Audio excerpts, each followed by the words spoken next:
Hello to our spectators of the Void, and welcome to 199.9 FM Voidcast, the only radio station you can trust in these ever-changing times. This is your host, UV, concept artist and animator, and I'm with my co-host. Hello there, everyone. I'm over here being ReddShifted. I already screwed up my introduction, but I am generally known as. That's great. I'm generally known as the Reverse 1999 Fun Facts guy over on Twitter. Unfortunately, I have not been posting as much, but still, general lore person. That's all you have to know. Hi everyone, I'm Deimos. Whatever. You know what? That's worse than mine. I'm good. See, I'm not as active as I am, but I do like all the lore stuff in the background. So you might have seen me post on TikTok recently about the Stormlink shirt. All that. Yeah, I have nothing else that I'm doing right now. So. Okay, we have everyone now. So, how was the patch for us? 3.5. 3.5. We're now 3.5. That's wild, honestly.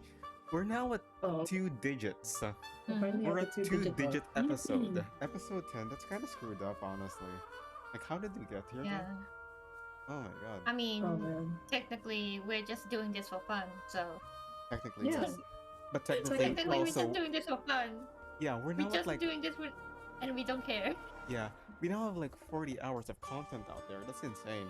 But like, that must you lied. You actually have been doing something, which is reading the story. I guess. But like, of course. Back to 3.5. The Turquoise Serpent Club. You know, one of the main things that I originally thought upon finishing the story was like, the Turquoise Serpent Club is like a place, so I wondered how much of the actual chapter takes place in the actual Turquoise Serpent Club. And like, I realized, not that much actually. Not that much. No. Not really, because the title of the event is just the name of the book. Yeah. And like,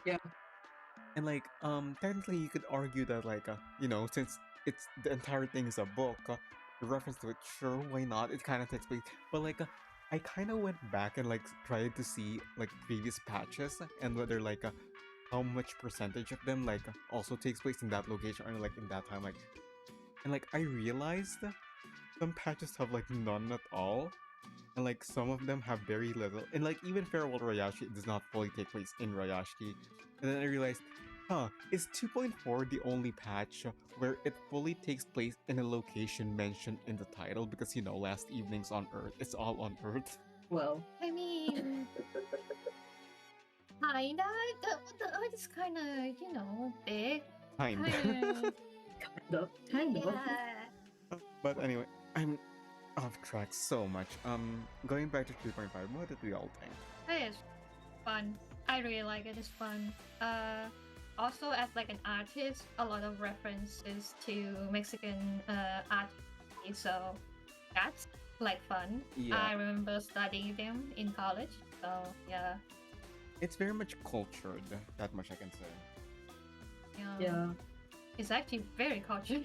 Yeah, it's very cultured. Like, you can tell that they tried to get Mexico, unlike some other Latin American patch that I will not be saying. But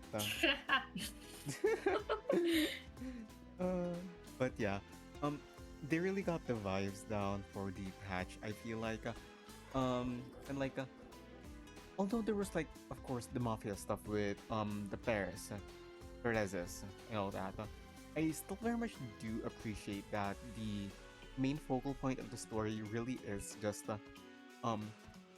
which is a part that I'm really surprised by.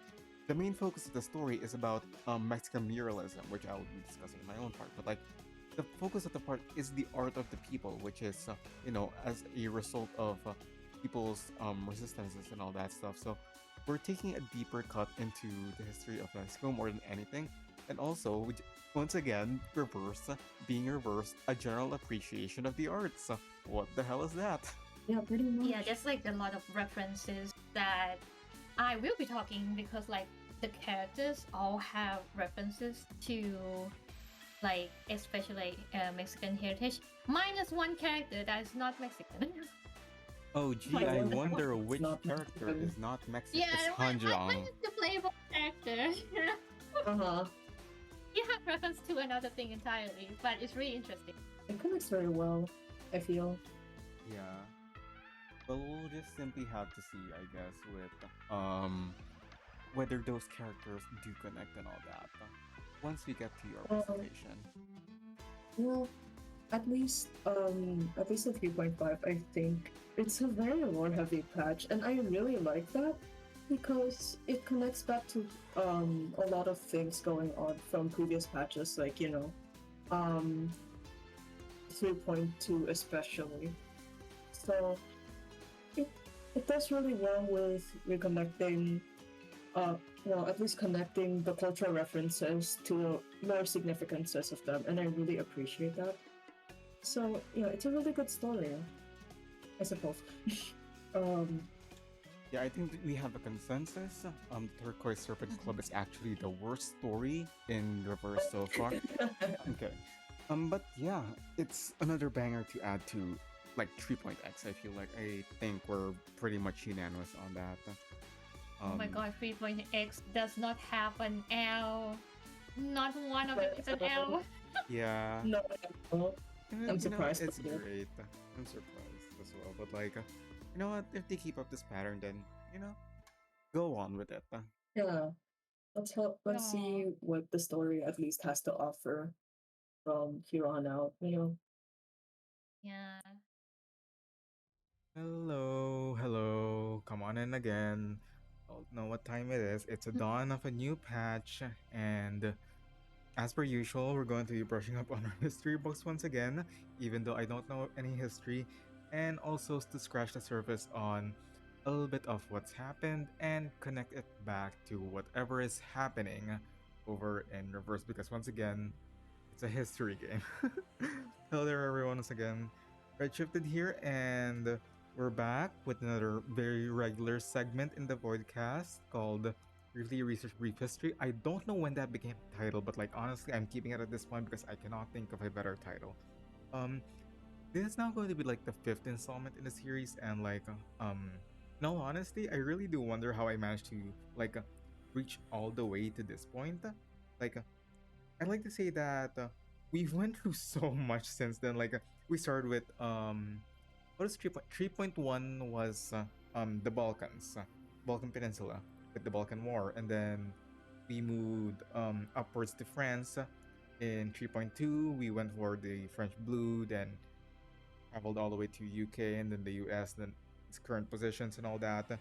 And then for 3.3, we had the Amber Room from Prussia to St. Petersburg. And then, of course, we had a little bit of a detour over to the east with China, over 3.4 with Busha and Shansha. And now, well, you can see the title. It has been so much. Like, I feel like I've already like familiarized myself with a lot of the sources that I've been using for these parts, and oh my god, I should get a subscription at this point. JSTOR has been really helping me out, but one thing that I will say is that sometimes for patches that don't have a clear theming or a like a how do I say it, like a clear historical aspect of it to explore, it's a bit difficult Mhm. to make a presentation like this, like I think this is more or less, I mean, this is more or less what happened with like previous patch. That's why I had to go for like Wuxia and Shansha instead. Like there's too little information about one thing, there's too much information about one thing that I can't really discuss it.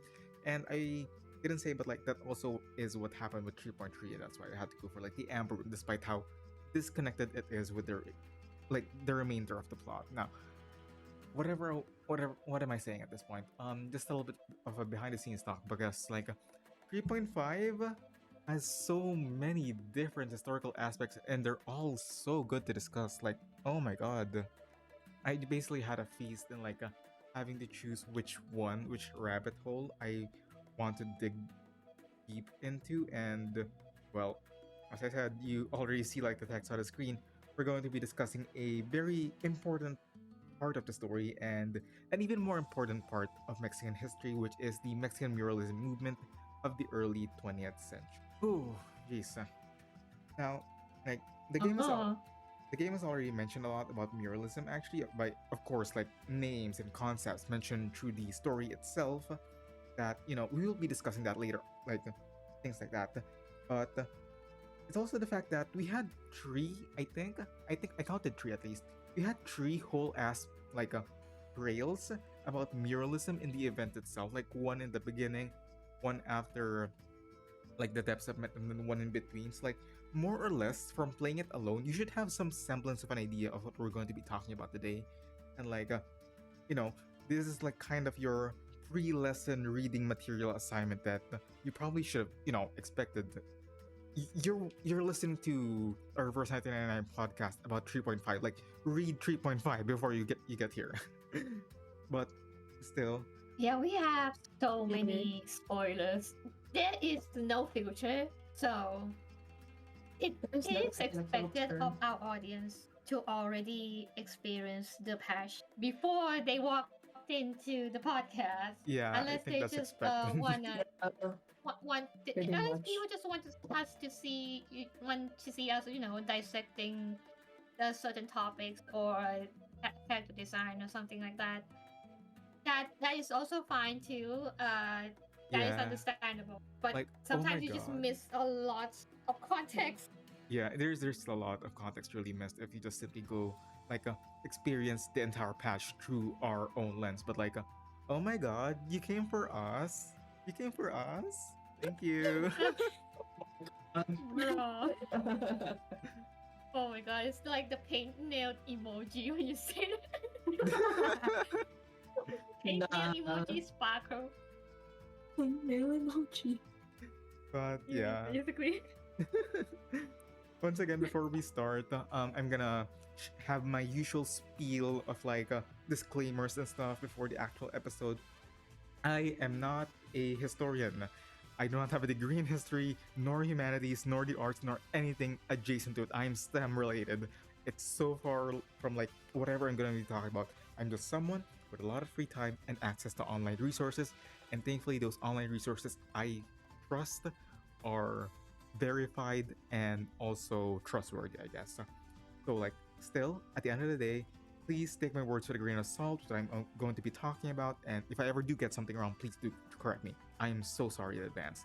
I know that this topic, like, similar to like the previous topics from this entire series, is part of a culture that I'm not part of, and there are some sensitivities that must be considered.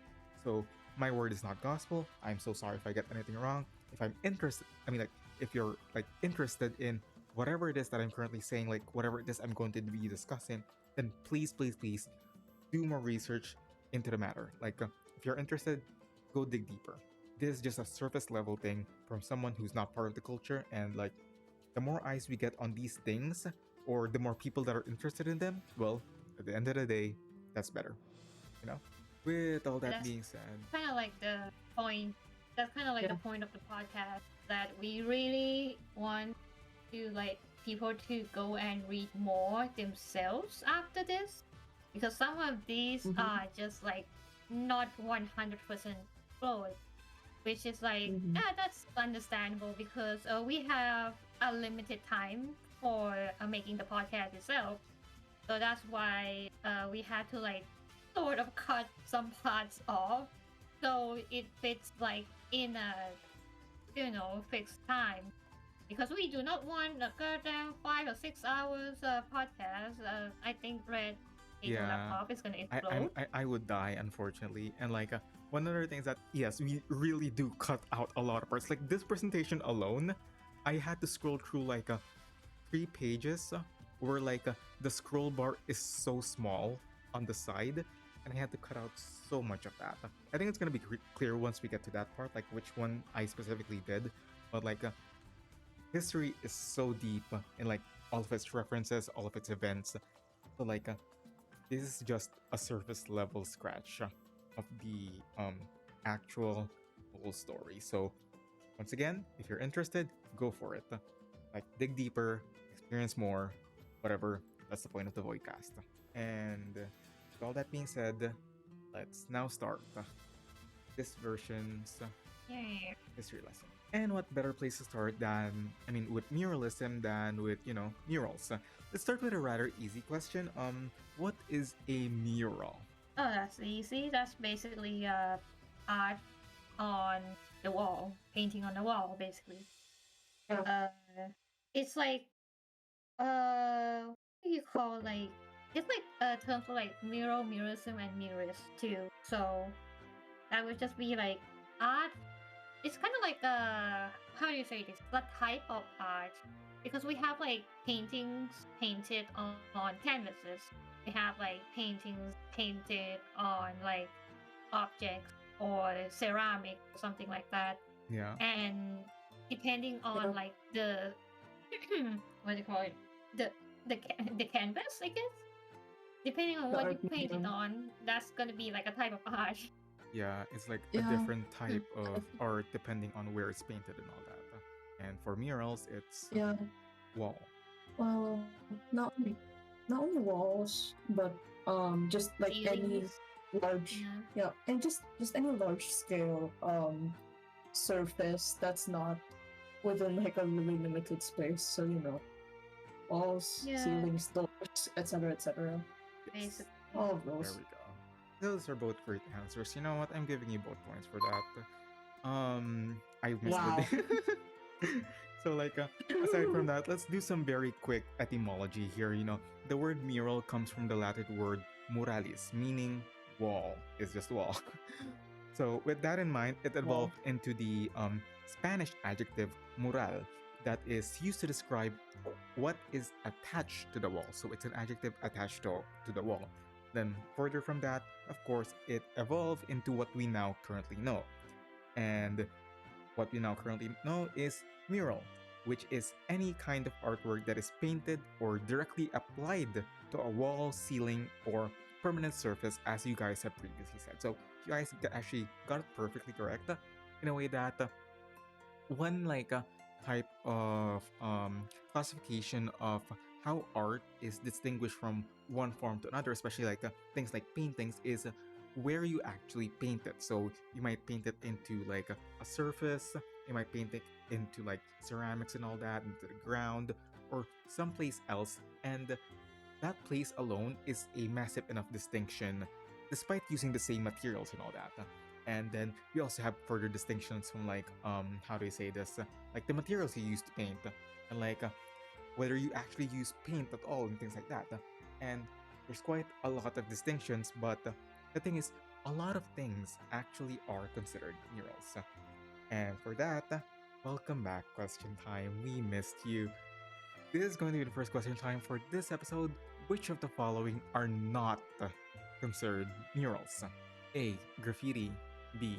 Reliefs. C. Pin tapestry. D. Stained glass art. And E. Mosaic. Oh, wait, what are reliefs? Reliefs. You guys there? Am I not Reliefs. dead? Reliefs. You're not the What Reliefs. reliefs? Like reliefs art? Yeah, reliefs art. oh I guess for explaining it. Deimos, do you know what a relief is? I can explain it to you. Yeah, you can go for that. I yeah. can explain to you like what each one is. Since I have made like all of these in my study. So like graffiti is like pretty self-explanatory. You can probably like think of like graffitis like in spraying art on the wall Yeah. already. Reliefs are more like sculptures. I think of like the sculptures are in the Pantheon, but on the wall.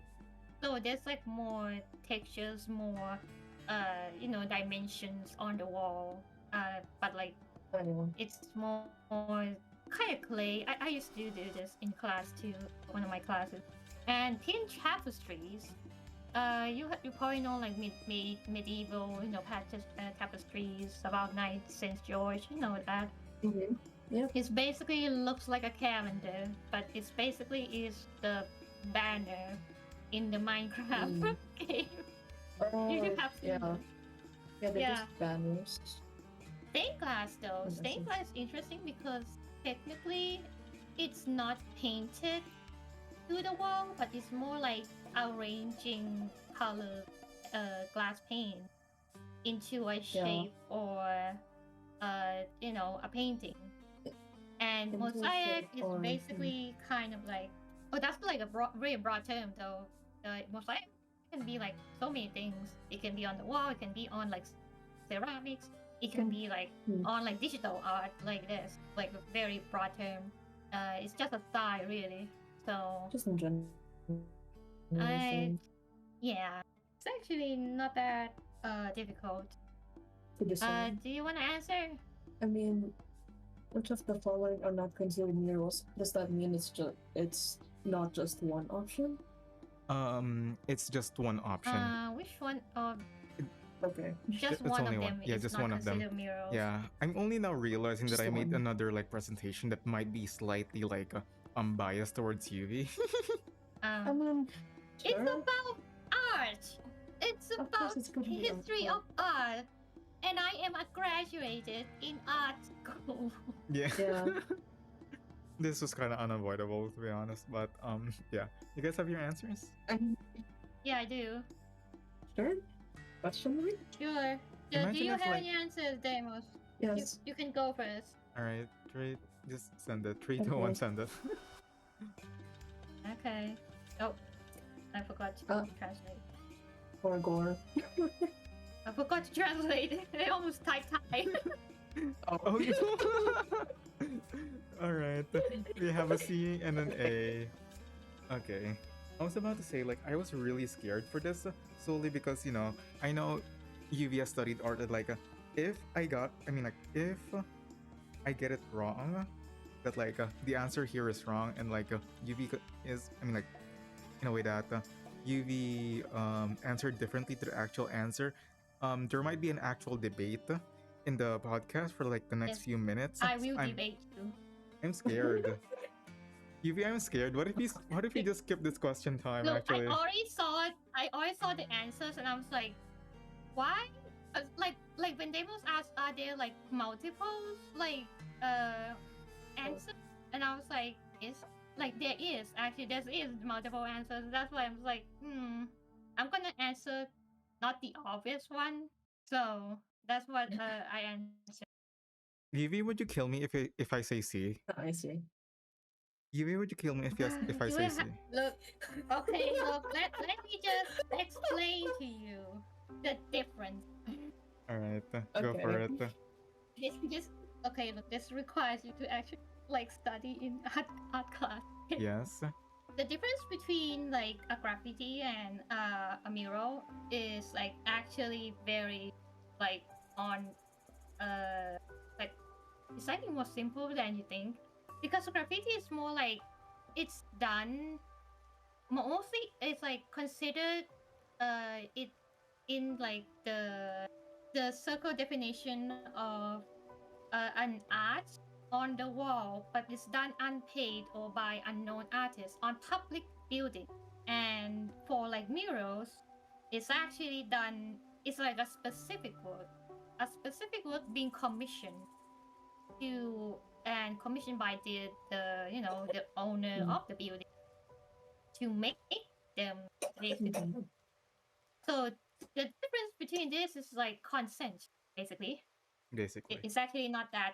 It's actually not that like complex. It's just like consent. Literally. Okay. I was about to say Like you can say like the art on the is a graffiti, and you can also say like some graffitis are like murals, but like not all like but murals are not like graffitis because they Yeah. are paid for. It's a subcategory and all that, I suppose. Yeah, like people can pay you to make graffiti art, and that is because it's a specific style of graffiti of mural art that is in graffiti style. But a graffiti is not a mural, basically. Murals are paid for, commissioned by, basically, and also has the consent of the owner of the building. Yeah. Differences. I have no idea who to trust now. Did you not check before No, you I put in the no. answers? The thing is, I genuinely Oh my did check, and it go. I have two contrasting views now here. I checked multiple websites. Okay, I checked multiple sites. Oh my goodness. Uh-huh. It's basically murals like 100% legal. Graffiti depends. Most of the time, not legal. Because like for okay, I suppose there is a perspective here to be taken from like from art history as well as a common man definition, I suppose, because the common man definition is just anything on a wall. That's the simplest definition. Yeah. Because God, it sucks to say this, but I came across some discussions on like whether whether things that are okay. I have it over here. Whether the funny things can be called murals, and by funny things I mean the very cool S's. The cool the meme S. S Oh my thing. god. The Because meme S thing that is like everywhere. yes, because technically Depends on the context. yes, it depends on the Depends on context the very much. Because like by they argued that the definition of a mural basically is to be put in a space that is visible and is on a wall in a permanent fixture, basically that is meant to be permanent. And there was an entire discussion over this, and it was so something. Oh my god. Okay, let's just say like a mural cannot be vandalism. Graffiti can be vandalism. Yeah, basically. Yeah. Difference is the consent. All right. Do you want me to award points for this, or do you want me not to? Yeah, let's just. I feel like I'm I tired. mean, you're the one who made the questions. Would you Yeah. like to give points? At this point, I feel like I'm draining UV. I'm sorry for rage baiting you. I'm sorry for rage I baiting you. know. I am entertaining the masses here. I am the one with the reactions because I don't think you two have reactions. I'm sorry. Next time, stop me from ever like discussing art again, okay? Stop me. Oh my god! Kill Just me, okay. just keep discussing art and keep being better. This is how you learn. Yeah. You Okay. learn from your mistakes. Okay, but you can't see why tapestry would not be, right? Yeah, I know, but that's the obvious. Yeah, that's the obvious answer. Okay, so you thought that would trick you, and I'm very much a scammer. No, I thought that Deimos would answer that, so I can answer the other one, so I can tell you why. Okay, for further discussion. Gotcha. You know what? I'd rather not piss off like the other people in the audience. And today you learned the difference between graffiti and mural. There we go. As I said, the cool S. I had an entire discussion about that earlier. Yeah. Cool. Oh my god. God. I feel like I've seen that specific cool S somewhere, but I don't know. To be fair, you see the cool S everywhere. Yeah, that's kind of the point of the cool S. It's everywhere. The first thing I thought about it when I like, oh, it's just a chain, like the link icon. You basically a chain. It's not even an S chain or an 8. It really depends. That said, though, like as I said, basically has to be on a wall, graphical artwork, stuff like that, and is attached to the wall with the intention of it being somewhat permanent. Like as I said earlier, the reason why pin tapestries is not part of the equation is because you can just take it off. It's not a permanent, not exactly permanent fixture, but like it's can be moved somewhere else, and it kind of loses that essence somewhat. And with all that being in mind, you can see how easy it is, to like more or less not like a make, but murals as a form of art, I suppose, is one that I wouldn't say it's easily accessible since permission and all that and legalities and stuff like that, but basically it's one that is like the simplest because just painting stuff and things like, oh, I'm gonna be killed, I'm going off script. Where am I on script again? Right. I've already asked you guys to like pay back in 3.2, so like I'm not gonna ask you guys to like do that again. That said, as I said, more or less, a lot of people can make murals with enough express permission, and like basically what I'm trying to say here is murals over history and time have always been like an easy way of expressing something into physical and visible art. But really though, what's the point in expressing your feelings in art if no one is there to see it? And a very common theme in murals, but not necessarily an important or like required aspect to be qualified to be a mural, is the fact that majority of them are open for public viewing. Like they're out on the streets, they're out on not even galleries, but like on the sides of buildings, on the lengths of entire roads, just things like that. Things that would be easily accessible to a majority, or not really a majority, but like a large number of people. And once again, available for public viewing. So they're not just available for everyone to make per se, but they're also available for everyone to view for the most part.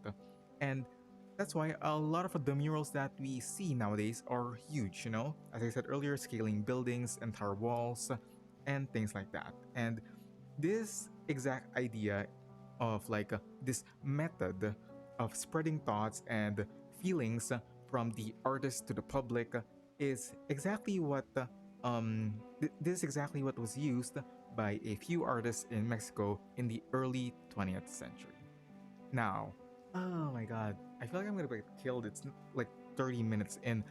With this background in mind, let's now proceed onward and delve into the historical part. Hopefully, I won't be killed on this part as well. To see where their muralism comes from and evolves into. And that was just the introduction, god damn it. Oh god. The thing is, the title for this presentation is Mexican Muralism, of course, and I've already discussed the muralism part with some difficulty, and it's now time for the Mexican part. Anyway, as I said before, it's very, very easy to make murals, and historically, like Mexico has a pretty deep history with it, dating back to even like pre-colonial periods in like ancient civilizations such as the Olmecs, who created some of the first known art in South America, and even during colonization, during like under Hispanic rule and such like that, the Mexican people continued and also thrived even with muralistic artworks. And even with the introduction of religion, they just simply added Jesus into the works and like other ideas of Catholicism. Basically, the people of Mexico Ah, have a deep history in putting their thoughts, their culture, and generally their lives into murals, and it is all shown upon the arrival of the Mexican Revolution. And oh dear, I've already been speaking a lot, but this one is going to be difficult to discuss because once again, I am not Mexican in any way, shape, or form, nor am I from the Latin American region, and I could never understand the plights of their people that they went through. There are also a lot of contrasting opinions on this person, from the common people to historians to extremists, to the point that I wouldn't say that there's no common consensus, but from someone looking in, it's hard to get a full grasp. Okay? So once again, take my words with a grain of salt, correct me if I'm wrong, and if you have any further information you want to add, do so in the comments. Please do research. I'm I'm on my knees begging, okay? Oh dear. Okay. With that in mind, in 1876, this man over here, General Porfirio Diaz, became the president of Mexico all the way to 1911. I mean, like, not really all the way, there was a slight gap in this, but basically, after counting some years in addition to that, it totals to somewhat of a number of 25 years or even more as president, and that is the longest anyone has ever ruled over Mexico. These years have become to be known as Porfiriato because, you know, his name Porfirio. Needless to say, you can't hold on to a position like that without, you know, a little bit of force. Basically, he was a dictator and ruled all over Mexico with an authoritarian regime, changing the nation's constitution itself to allow him to become president for that long. Though, of course, there were some elections at that time. Generally, there are more or less historically considered shams. You know how it is. I mean, like, we know how it is. We're in Southeast Asia. Um, the words that will follow will come from various sources, very various sources, and contrasting opinions. So please do your research time and time again.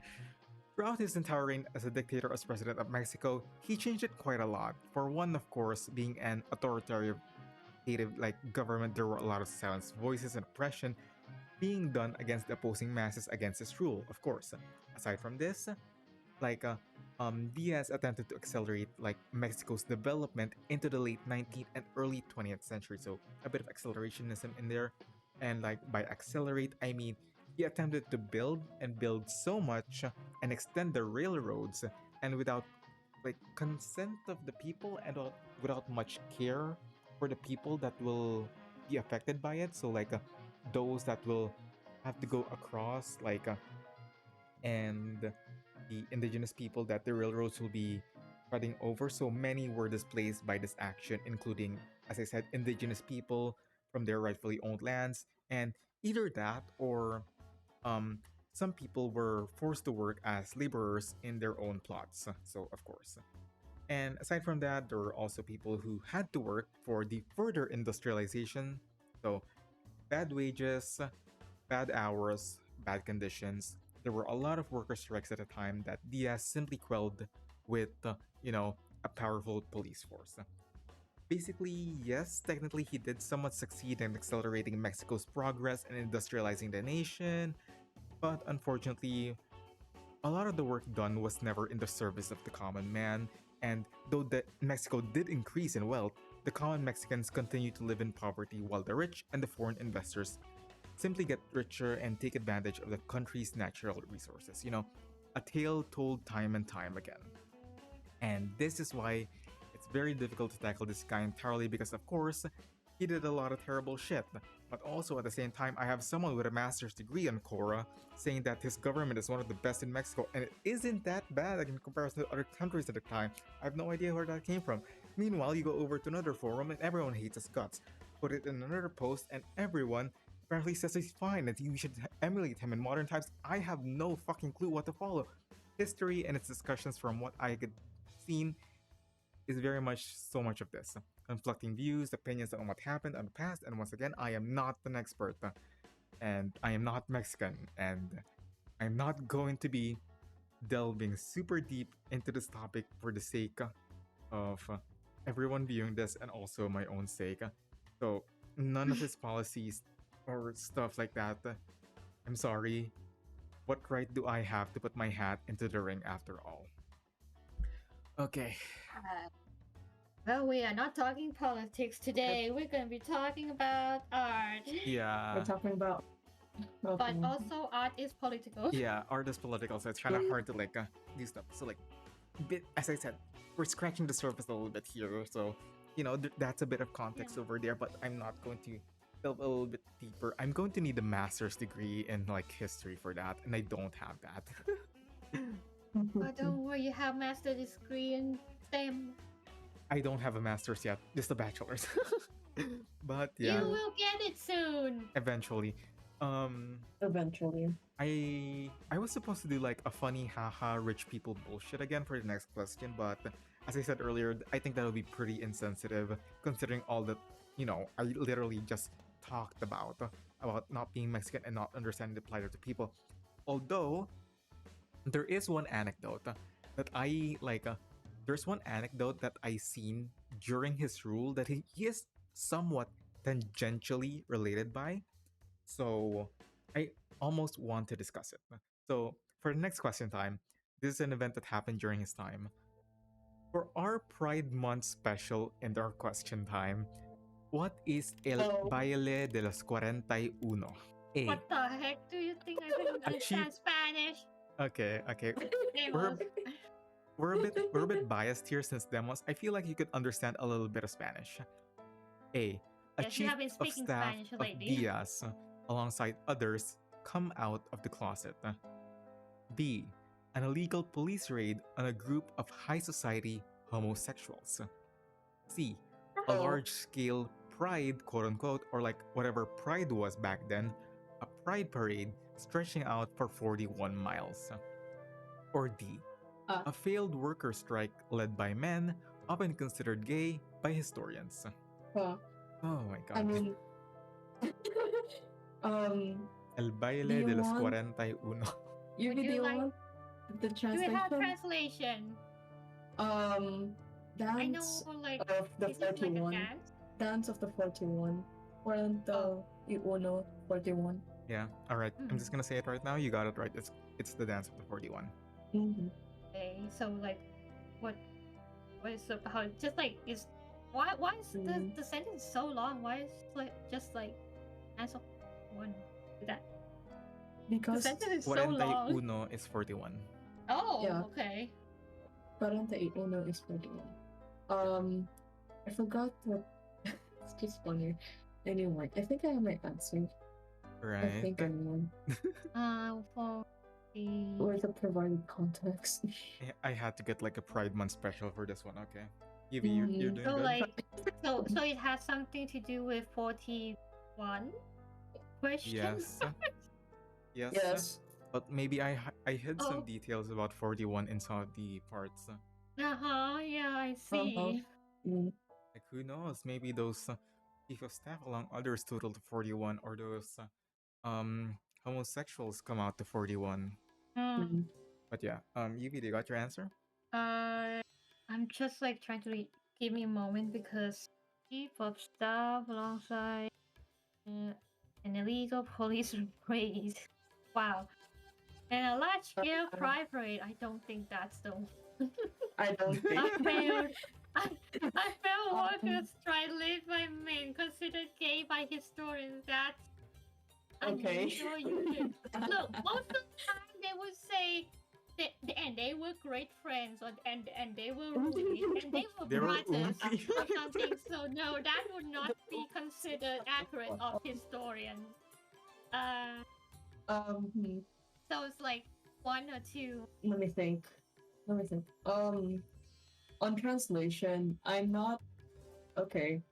I cannot speak Spanish. I only know bits of it because of our friends. Okay, like on one hand, it can be translated as Dance of the 41. On the other hand, it can also be considered as a ball, like Ball of the 41. You can so that's just choose. Balls. Ball as in like Dancing. A ceremony. Ball. Yeah, one of the two. Yep. Okay. So is this like supposed to be like the name of like the article, or like a case, or what is it? Like an event in historical event? It's a historical event. Okay. Yes, it's an event. Yeah, I don't think. Yeah, okay, yeah, I do have an answer that because like the other ones are just like ridiculous, like in a way that is like too ridiculous. You guys have answers? Yes. I do have answers. All right, 3, 2, 1, go send it. All right. I guess that was a little bit too easy once you got the translation, and it is B. It is an illegal police raid on a group of high society homosexuals. Okay, so you guys did like, you guys did get the translation right. It is it can be either actually, in the way that it could be either the dance of the 41 or the ball of the 41. But basically, let me explain. In November 1901, an illegal police raid is conducted on the private home named Calle de la Paz in Mexico City, and there, basically, the police discovered a lot of people dancing. Men, specifically, with each other, the horse. This event was come to be known as El Baile de los 41, or in English, the Ball of the 41, and this because, following the event, 41 men were arrested with a charge of offense to good morals and manners. With like bruh. Yeah. Oh god, Yeah. the virus. The horse. And like 19 of them were cross-dressed as women at the time. So like good for them. That being said though, a lot of them were members of high society. Like one of them, and this is how it relates back to the guy earlier, Porfirio Diaz, was one of them, and the person that they considered to be the 42nd one to be arrested was named Ignacio de la Torre, which was that guy's son-in-law. So the son-in-law of the president was gay and got arrested. Whoops. Oh, well. Whoops. Oh, well. What happened to the daughter? I was like, oh, maybe the daughter was in on it. The daughter like knew the entire time, and she was like, yeah, don't worry about it. She was alive when the man Who died. knows? Who knows? Just who knows? I mean, like, who knows?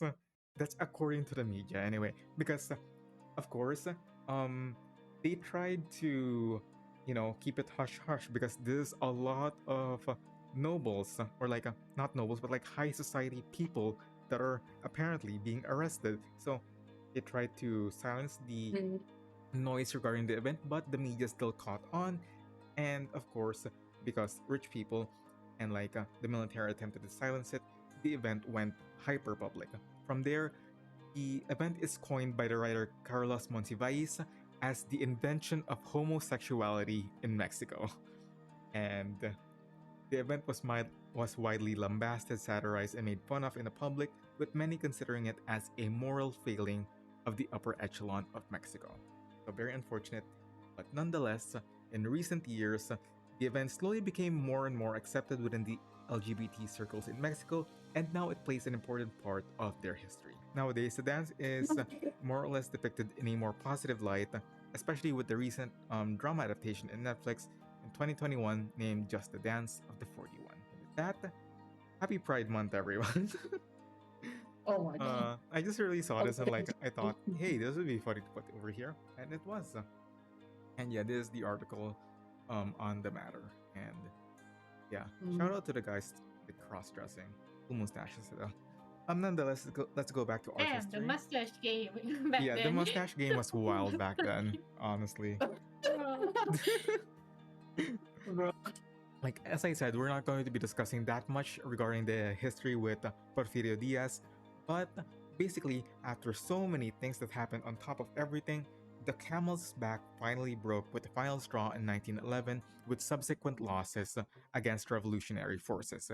Basically, a treaty was signed called the Treaty of Ciudad Juarez, was signed in May 21, 1911, where Diaz basically finally surrendered his presidency alongside his other like staff, and this guy, Francisco de Leon de la Barra, was elected as an interim president until the next election. And then, of course, after that, they had an election for another president who unfortunately was not that good at being a president. That apparently, after him, he was overtaken by a military coup in 1913. And then after that, there was another president after the coup due to the loss of power. And then after that, there was an entire civil war because of the coup. And then signing of the constitution, and then another coup after that. And then, oh my god, I have not talked a single bit about art yet. This is what happens when you pick a topic that makes your scroll bar on the side look like so minuscule hey, and tiny when you go to art Wikipedia. has always been political. Okay, Yes. art has always been political, and we cannot separate politics from art. Yes. It's very, very hard to do that, but basically, a lot of events happen because we're talking over here of a 10-year span. There's so much going on with Mexico during this time that I could never do it justice with this patch alone, or like maybe if I had like a month or 2 months of research, and then even then, I feel like I would just still be scratching the surface. This entire event, known as a whole as the Mexican Revolution, consists of many different moving parts from different factions to different regions and rebellions happening all at once in this 10-year span, and it could be a topic of its own entirety for a brief history episode, and it would be more or less 3 hours long. I can't do that.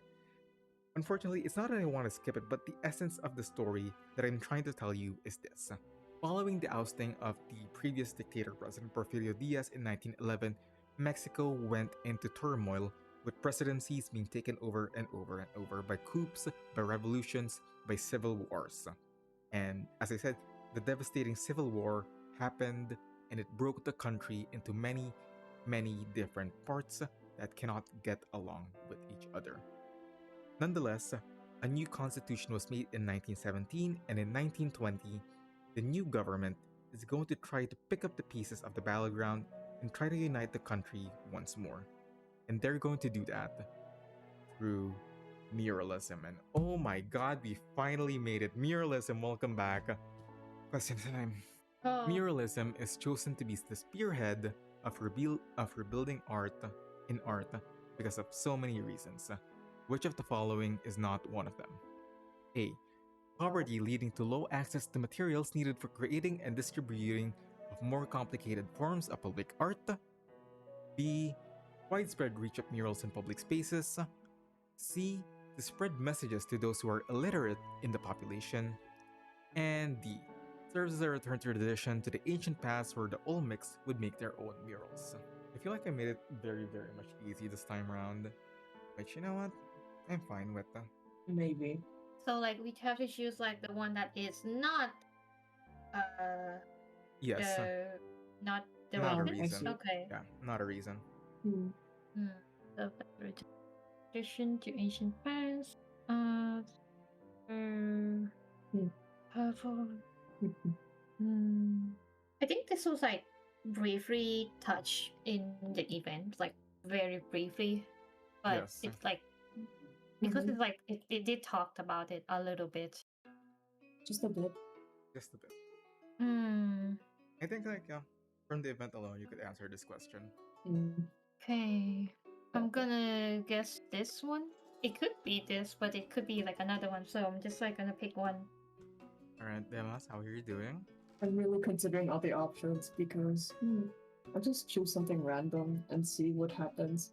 Mostly because I tend to forget a lot with the travels. So I might have forgotten what was said already. It's alright. Maybe anyway. Yeah, okay. Anyway, okay. 3, 2, and 1, send it. Oh, you guys both went with B. It serves as a return to tradition to the ancient past where Olmecs would make their own mural. Wait, I lost myself in. There's like D and B. So D and B. Oh. yeah, D and B. Oh, it's a B. I'm very much blind. I'm sorry. It's okay. I'm so blind. Anyway, I should start capitalizing options. yeah, it's okay. Anyway, It's okay. I have dyslexia. It takes a while for me to read actually. Yeah. Oh. It's I'm A. already reading to low access material. Oh. Yeah. It's actually A. They're the government, and as I said earlier, after Porfirio Diaz's like industrialization, the government still had some funds even after the revolution, and they had some funds and or like at least enough to at the very least fund a lot of artists. Like they built new schools and stuff like that, and they would put the artists there to create the new murals and stuff like that.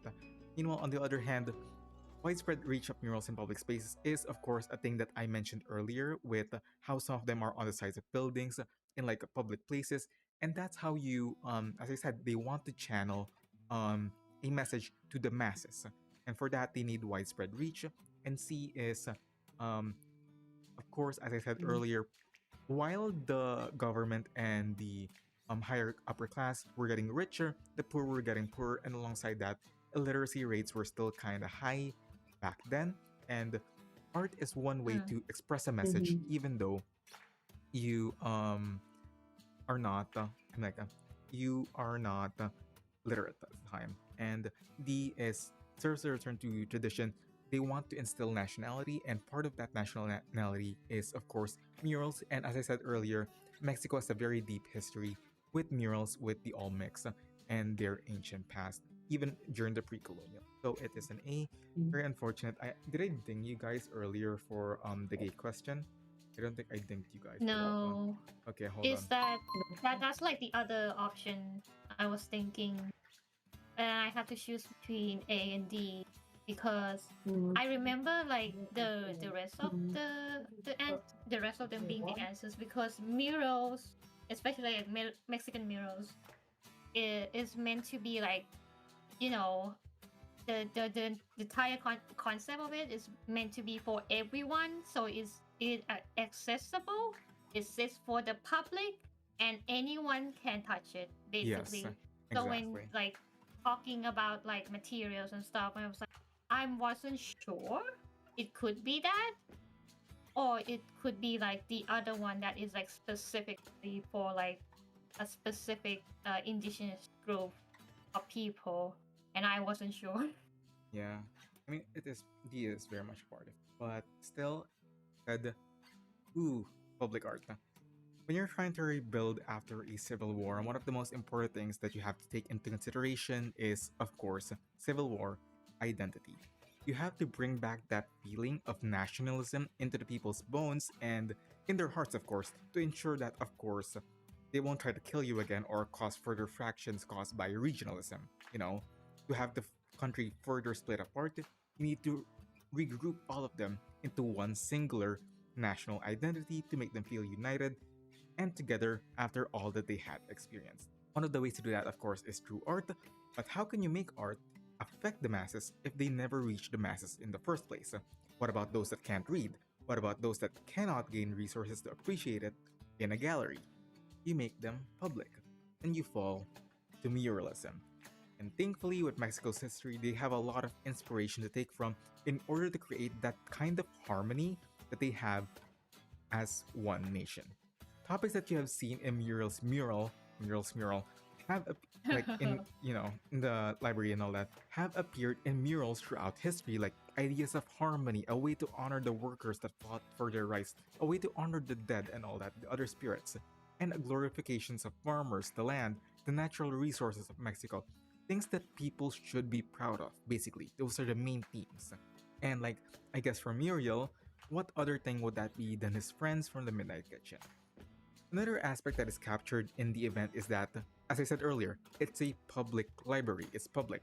It's for the people.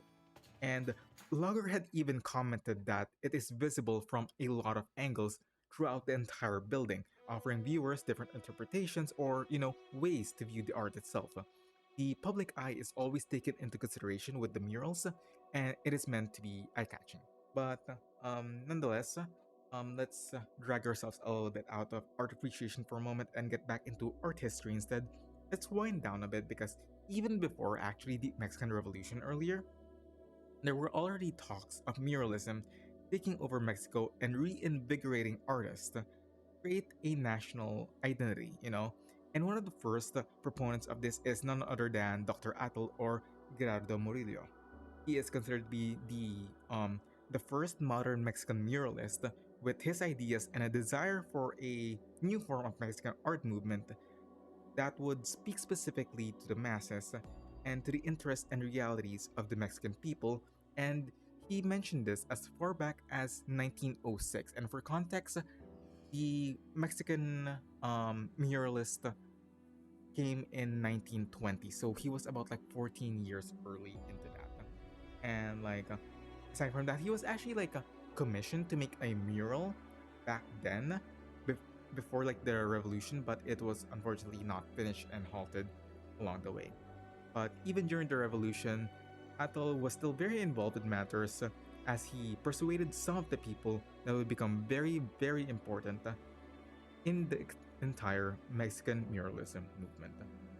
And even then, he specifically persuaded two people to illustrate for the causes that he believed, and those art students at the time were, oh my god, we finally made it. Oh, Jesus Christ, that took so Damn. long. What's the time? Almost 1 hour. And oh my god, ladies and gentlemen and esteemed guests, please welcome Los Tres Grandes. I have spent way too much time waiting. Jesus Christ. From Dr. Adel's ideals of Mexican art movement focused on the idea of rejuvenating the mass identity towards Mexico, the new government commissioned a large number of public works of art, and specifically murals. But three came out to be the leaders of the Mexican muralist movement. Also known as Los Tres Grandes or the Big Three, here we have David Alfaro Siqueiros, Jose Clemente Orozco, and Diego Rivera. Let's go through each one of them. Some of them has already been mentioned in the event itself, like Diego Rivera specifically has actually been mentioned quite a bit. But go through each one of them, and this is the part that I struggled with because the PowerPoint did not save when I first made it, so I had to redo this entire section. Okay, throw a minigame. I think it's going to be rather disappointing if I say that they're great artists and then not showcase their art in its entirety. That would be a crime, honestly. Like, I know that this is a historical segment in the podcast, but still, I want to go through the art. And for now, I'm going to be showing you Okay, so just to explain, I'm going to be showing you 4 photos, specifically 4 murals and 1 Los Tres Grandes member besides it. And while I show you these, I'm going to be describing the artist's life and their style of work according to the sources that I have gathered. Now, with those descriptions in mind, 3 of the 4 murals in display will be from that artist. The remaining one will be another from Los Tres Grandes. I want you guys to identify which one is the odd one out, and I will give you a point. Got it? This is a bad idea. I understand that it's a bad idea. I'm going to continue on with it. Okay. Uh, What? So you're gonna give us a bunch of art pieces, basically. Yes. Okay. 4 art pieces, 3 of them are from the artist, 1 of them is from another artist. I'm going to give you the Okay. description. It's going to be a mess. I know. I know. Okay. oh, I feel like this entire episode I'm going to be rage baiting UV. episode you're gonna be rage baiting you for. Yes, you will be rage baiting the word of fairy for free content. It's great. It's great. And I just sit and watch while it happens. Yeah. All right, let's start. Let's start with David Alfaro Sequeiros. I'm not David. I want the English there. Basically, Sequeiros was the youngest of Los Tres Grandes of Mexican muralism, along with Diego Rivera and Jose Clemente Orozco. He was also the most radical of the 3 in his technique, composition, and political ideology. Informed by revolutionary Marxist ideology, his career was dedicated to fostering change through public art. Over the course of 5 decades, he integrated avant-garde styles, techniques, and traditional iconography and local histories. He, like Rivera, firmly believed that technology was a means to better the world, and he sought to combine traditions of painting with modern political activism. Alright. Our primary aesthetic aim is to propagate works of art in which will help destroy all traces of bourgeoisie individualism. So basically, he was very much radical in technique, composition, and political ideology. Avant-garde, his work is basically traditional symbolism alongside Marxist ideologies and activism. Experimentation. Right? That in mind, here's 4 paintings. I am such an asshole, honestly. If you guys want me to zoom into like a specific one, just say so. Use of Brotherhood, Experiment, March of Humanity. Okay. I mean, he's probably like the most out there in terms of like experiments, right? Yeah. Thinking. So I'm just like we just like identify like which is not his. Yes, which is not his. Question mark. Yes. Okay. I'm looking at these paintings. I feel like one of them reminds me of an artwork I've already seen elsewhere. I just forgot the name of it, but that's just name. I know. Okay. Okay, so for the sake of it, Oh God, sorry. The voice. glitch. Yeah, There was okay. a glitch. Sorry. It's alright. It's alright. Yes. Alright, so for the It's sake like of it, it was really bad. Oh my God. Oh, the video brain. Okay. Yeah, Yeah, the I'm sorry. real line was like, yeah, sudden jump bad. scare. I Horrific. can send the photo of the presentation over in chat. If you Oh guys yeah, want. that would be actually great because I Yeah, was like there we go. squinting. There we go. Yeah, I'm yeah. sorry, but basically another detail is that I want you guys to, as much as possible, not have the same answer. So you guys can immediately answer whenever you want. Oh my God, am I dead? Oh. You guys can answer Oh immediately. yes. You're still there. Okay. This is going to be such a hassle to like. You're still there. Okay, yeah, I'm seeing the numbers. Okay. So basically, you guys can answer whenever you like, but when you answer it, you have to lock it in, and once you lock it in, the other person, if you're the one that answered first, cannot choose that artwork anymore. Okay? Damn. I think I have an answer. Do you want to lock in an okay. answer? Okay. Yeah, sure. Okay, which one? Wait, do I have to like put it on this? In chat? Do, No, do we have to say it out loud or do we Yeah, just just say like it. type Whoever and- says okay. theirs first out loud and locks it in, Okay, gets it's that one. loaded for me Okay. now. Okay. Okay. Okay. Demos, do you wanna? Okay. Oh Alright. wait, you say it out loud? Yeah. Yeah. Okay. Uh-huh. Okay, do you I guys are say being it or? you guys are being No, so awkward right now. wait. just Oh, say it. you want me to say it right now? Yeah. I can say it right Yeah. now. Yeah. Okay, Yeah, the that's okay. table of the Universal Brotherhood. Universal Brotherhood. Okay, you Uh-huh. guys both said it at the same time. That's great. That's wonderful. No, Um, because like, do you see the composition? How it's different? Yeah. Don't worry, I made the. Composition is fucked. The I, composition is fucked.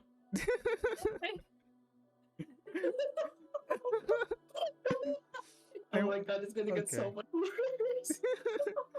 all right. Look at the perspective and tell me that is like the same composition as the rest of the. We Yeah. have like Makes at least like 3 or 4 layers of like colors Yeah. in one section of pieces for like the dimension. But the Yeah, first one, the Yeah. table of Universal Brotherhood is like fucked up perspective it's more and muted. also like Yeah. It's more muted. Yeah, the colors. All right. Yeah. the colors like really different. I originally had meant you guys to have different answers, but sure, you guys both get a point for this one. The Table of Universal Brotherhood is actually from Orozco, and the rest of them are from Siqueiros. So first of all, New Democracy 1945 is painted to celebrate the win against fascism in World War II. So we have over here someone breaking from their chains, very obvious. Where the security of all Mexicans is in. It's not that obvious from this angle, but it's actually painted in an egg shape. And basically, when you stand in front of it, it basically overwhelms the viewer. So generally, you need to be constantly moving to get like the full picture and like observe small parts first before zooming all out to have the entire message all together. And then finally, the March for Humanity 1971 is actually like the world's largest mural because it comprises the interior and the exterior of a building at the same time. So very cool. Like reading about these, just I don't know, it's fun. But yeah, good job on that one. It's very obvious which one is the odd one out in this one, I know. But I made sure to make the next one at the very least somewhat of a challenge. Okay. So the Table of Somewhat. Universal Brotherhood is from Jose Orozco, and here he is. Of los tres grandes, Orozco was notoriously introverted and pessimistic, and is in many ways the least revered. So he's the less popular of the three. An explanation is that unlike his colleagues, Orozco openly criticized both the Mexican Revolution and the post-revolution government. So the things I mentioned earlier. What was perceived as standoffishness was the profound despair of a person who felt deeply for others. Orozco's style is a mixture of conventional Renaissance period compositions and modeling, emotionally expressive, modernist, typically dark, ominous palettes, and forms of iconography deriving from the country's indigenous, pre-colonial, and pre-European art. Orozco's skill as a cartoonist and printmaker is detectable not only in his style but also in his ability to communicate a complex message. Timely political subjects, simply and on a massive scale. The Mexican muralist movement as a whole has asserted the importance of large-scale public art, and Orozco's murals made space for bold, open, social, and political critique. Painting appeals the mind and it persuades the heart. Basically, generally, Orozco was, as you have seen earlier with like the Table of Universal Brotherhood, he prefers darker palettes and he criticizes the government as well as the revolution itself, taking more inspiration from indigenous pre-colonial and pre-European art. And yeah, that's basically what it is. And for that, here's your next set of images. Right? Get it over as well. Here we have The Trench, 1926, Prometheus, 1930, Letter Invader, 1941, and Father Hidalgo, 1949. Uploading. Hold on. Oh, I already know that. Oh, okay. Do you want me to answer? Yeah, you could answer and lock it in immediately. Like, okay. Dead to the Invader. That's when the invader is locked in by UV. Okay. Demos, you have 3 remaining choices. I have 3 remaining choices, and and if I did choose any of them, I would still be wrong. Okay. I think anyway. Mm. You know, for the sake of it, I'll just say Prometheus, mostly just to get the answer already. If you already Okay, know. to be fair, Demos, you were right. Whatever you chose, you would be wrong, but because unfortunately, you already got the point, and it is right. It is the lower Yep. left one. It is that of the Invader by Siqueiros. Yubi, how do you figure that out? Oh, I already. You see, Clemente Orozco's is a cartoonist. So basically, for my class, we also studied like cartoons. I love the history of cartoons. So we also studied like some of the cartoonists in history. That is very political because there was like a class at the time where they basically shown that cartoons are not just for kids. It's basically propaganda. A lot Yeah. of times. Like I've ever seen like I don't know, Donald Duck being in the military and Oh, you know Yeah. killing Nazis, basically that. Yeah. Yeah.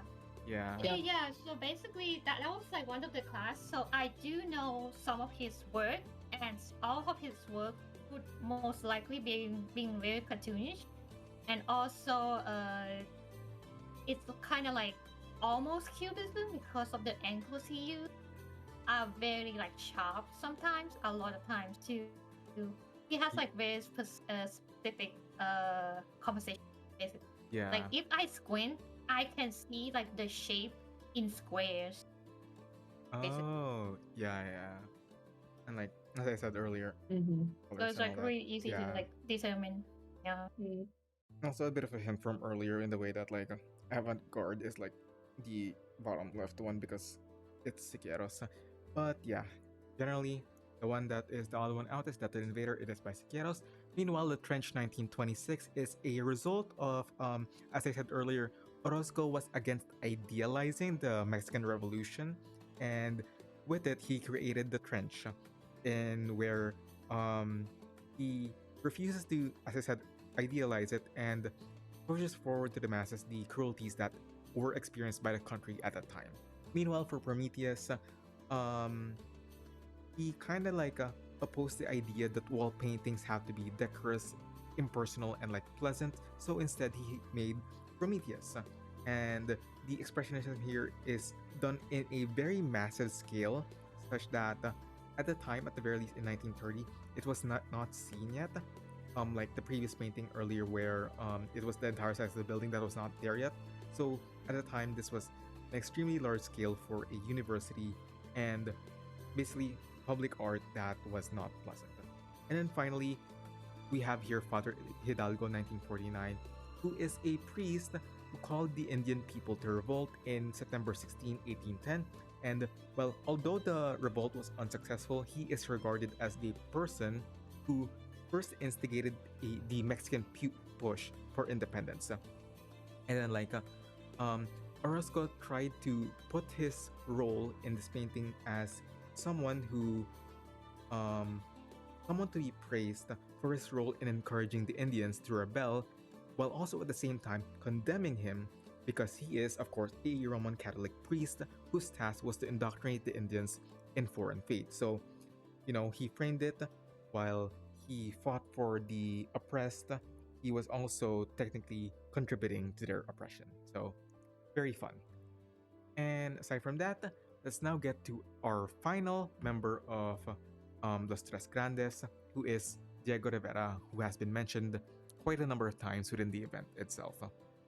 So, Diego Rivera, widely regarded to be the most influential Mexican artist of the 20th century, he was a truly larger-than-life figure who spent significant periods of his career in Europe and the US, in addition to his native Mexico. Deploying a style informed by disparate sources such as European modern masters and Mexico's pre-Columbian heritage, and executed in the technique of Italian fresco painting, Rivera handled major themes appropriate to the scale of his chosen art form: social inequality, the relationship of nature, industry, and technology, and the history and fate of Mexico.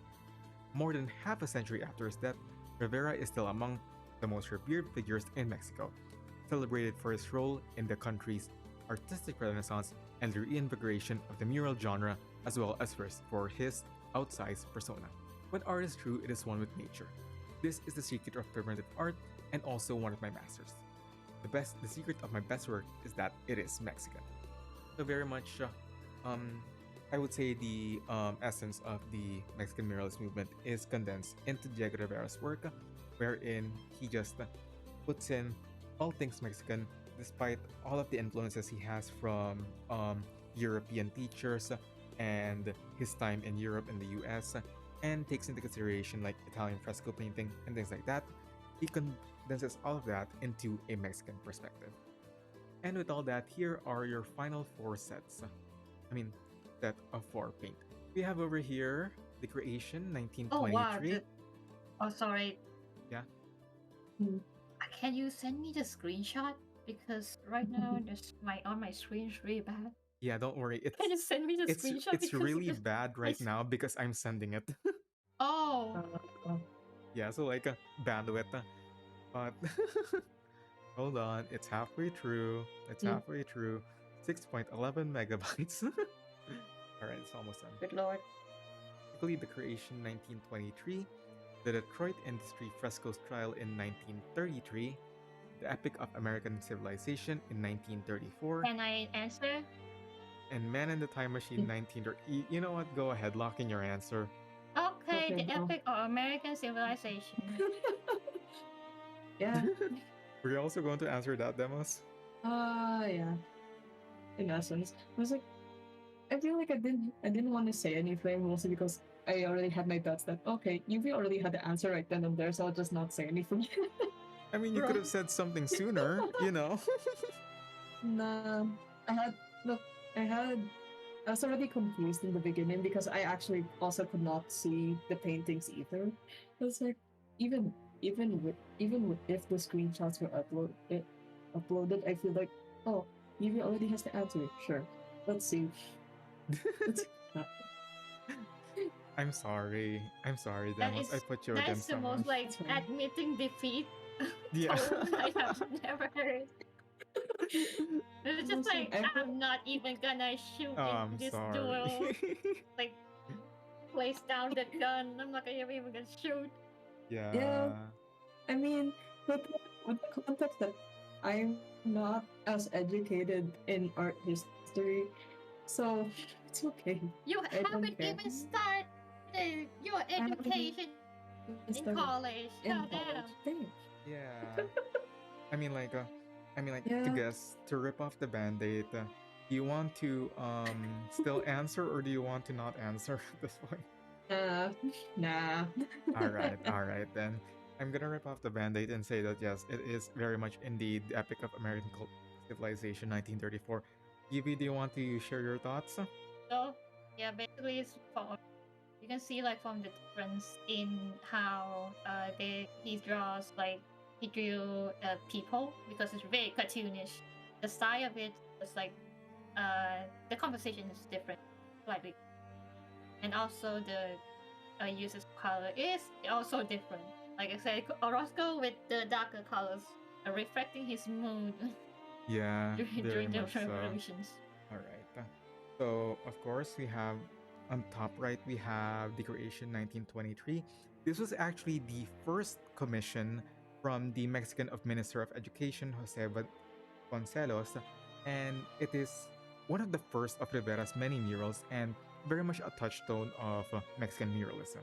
Meanwhile, the Detroit Industry Fresco Style 1933 was, as you can see in the title, in Detroit. It's outside Mexico.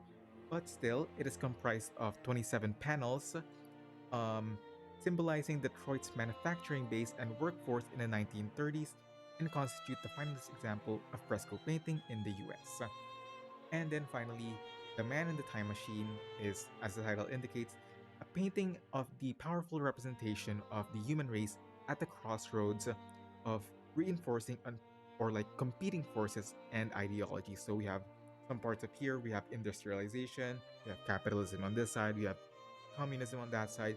So a lot of ideologies, and considered by Rivera, we are in a time machine where all of these things happen. And I said, Epic of American Civilization, not by him. And with that, have I dinged for that actually? I think I already did, but take a bit. There we go. And with that, we already discussed 3 of them, that's going to be the end of our minigame. Thank you very much for playing along. Thank you very much, Demos. Even though I feel like you were a little bit defeated in the end there, and still, I hope that you enjoyed that little trip through history and art. I hope that you got to, at the very least, understand or feel through some of the artworks that we have shown you here today, and for our audience, be a little bit more interested, I suppose. And with that, now with the minigame over, let's slowly close out this section of the episode and, talk about the development and the decay of muralism throughout the years. So here's again 3 of them, the Los Tres Grandes. A lot of the murals commissioned by the government went to a specific place called Escuela Nacional Preparatoria, which is a school aiming to provide Mexicans with proper training and education when it comes to politics and joining the intellectual scene in Mexico. And since there were going to be politicians and like intellectuals in Mexico, they needed to have an environment that pushes nationalism into them and like that feeling of history. And as such, murals, they were already making murals, push murals over here as well. And basically, the success of this school and its artworks further made the muralism movement explode throughout the years as it flowed throughout all of Mexico and even to the rest of Latin America, and as I said earlier with the Detroit painting, the United States. In fact, all of Los Tres Grandes spent time in the US to search for better and new opportunities. And bringing back slowly, here's a little question time. Why would Los Tres Grandes and other muralists go to the United States? A. Because Mexico was already saturated with too many murals. B. The US government bought out many of the muralists to move. C. Common and large exhibitions that put them in the spotlight only existed in the United States. Or D. The Mexican government simply stopped supporting the artists. So like, why would an other movies go to States? What timeline is this again? 1920 or The movement started in 1920, but this was about 1930s. 1930s in America. Well, that's okay. Gee, I wonder what happened in 1930 in America. Or like not 1930, but like before 1930. Oh, do we want to talk about the fucking Great Depression?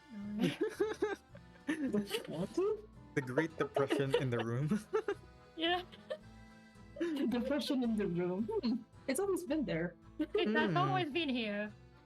It's Look, always been here. no mentally well people would be starting a podcast. I'm just gonna say it out there. True. Sure. And like, this is the most normal thing we could do, and we're trying our best. Okay. We're doing our best.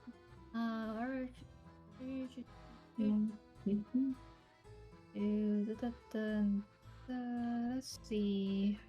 Well, as I said, it was the Great Depression. It was the Great Depression. Demos, do you have your answer? It was the Great Depression. Yes. What was the Great Depression? Is that a yes, Demos? I didn't hear. Do I have to like guess, yes. wait? Okay. Do I have to like send it in the? Yeah, countdown. Okay, countdown. 3, Okay. 2, 1. Send it. All right, we have conflicting answers. Once more, we have a B, and then we have a D. We have B, U.S. government buying out artists, and we have a D, Mexican government stopped supporting artists. Unfortunately, the truth is very much sadder. It is D. It's that the government stopped supporting artists. Yeah, it has something to do with money. The Great Depression. Yeah, the Great Depression. Yeah. I was like, money. It's like look 1 or 2. Okay. Yeah. It's either something about money or something about money. Yeah, it's about something about money, but something about money. Money was actually one of the aspects of it, but there was also another aspect why the government stopped supporting the artists. But as I said, the government simply stopped supporting the artists in making their art. There are several reasons why, one of them being money, but generally for the time, the funding spent by the government towards artists, as I said, dried up, and for the artists to seek it, they had to go somewhere else. For one, the Great Depression is actually a factor into this. Although horrible for many, it actually led to some openings for Mexican muralists to capture new ground as, the American patrons, although busy with managing their funds at the time, were actually enraptured with their new style. Everything was depressing outside, and here comes a few Mexican muralists with very vibrant art that are public. Oh, that's very interesting. I know that I'm broke, but what if? Things like that. And Mm. aside from that, they also had a few art students that I taught in America that continued their legacies. One of them being the very notable that Jackson Pollock. And yeah, but really, at the end of the day, if we circle back through history, if you were to ask why the money ran out and the artists ran away, the reason would be this: the opinions of the government and the artists began to differ. Like we've seen this with artists like Siqueiros earlier, who refused to work if he did not agree with the message of the piece. And now, while the original idea of Mexican muralism was for artists to express themselves freely and with the support of the government, changes in the government led to that freedom being subject to scrutiny. And that led to the government wanting to control the things that they were depicting in murals. And artists, they're not really one for being silenced. So, if they're being silenced in Mexico with their art, they moved somewhere else and they fled to the US. And with that, here is the point for you, Deimos. There we go. Okay.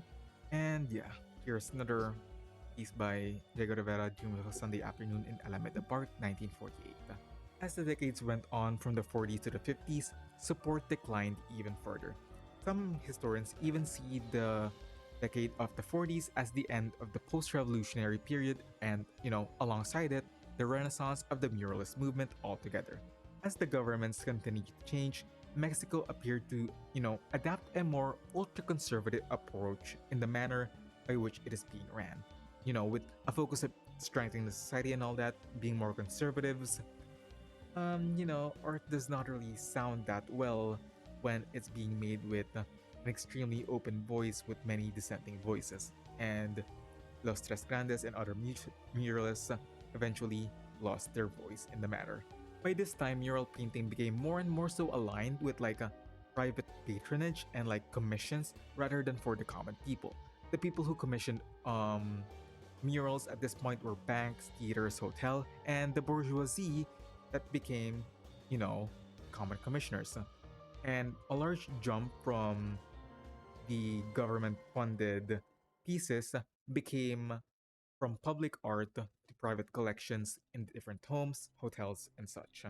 By this point, the murals from Mexico had taken on a new identity and evolved from the original vision from Dr. Atl and the other mutualists from the movement. Nonetheless, as I previously mentioned, here's a small little question: what makes a mural a mural? We're looping back to that question from earlier. Mm-hmm. So, just a general question for discussion, or Yes, just circling back the conversation. are we talking about oh, the question is very broad. That's the thing. Yeah, the type of mural Talking that about we've been discussing this entire time. I'm assuming it's not gonna be from my perspective that it's an artist portrait. Yeah. Because for me, money speaks. Really, I'm gonna be so real. Okay, the creativity and passion is all good, but also I prioritize making a living out of my passion, basically.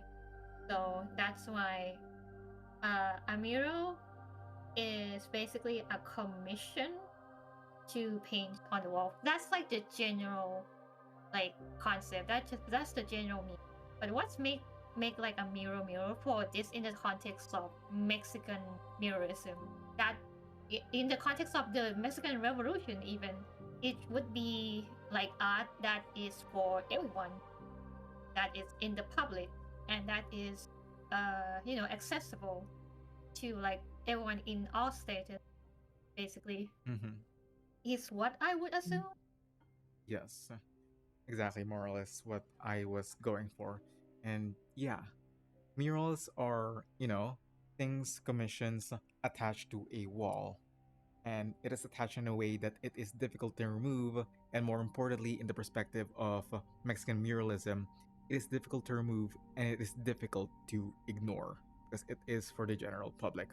Although we had a lot of art pieces be forgotten and such due to the nature of some art being stuck in a museum or in select collections, Mexican murals have integrated into their daily life, and the sheer size of them makes them rather hard to ever ignore and, more importantly, to ever forget.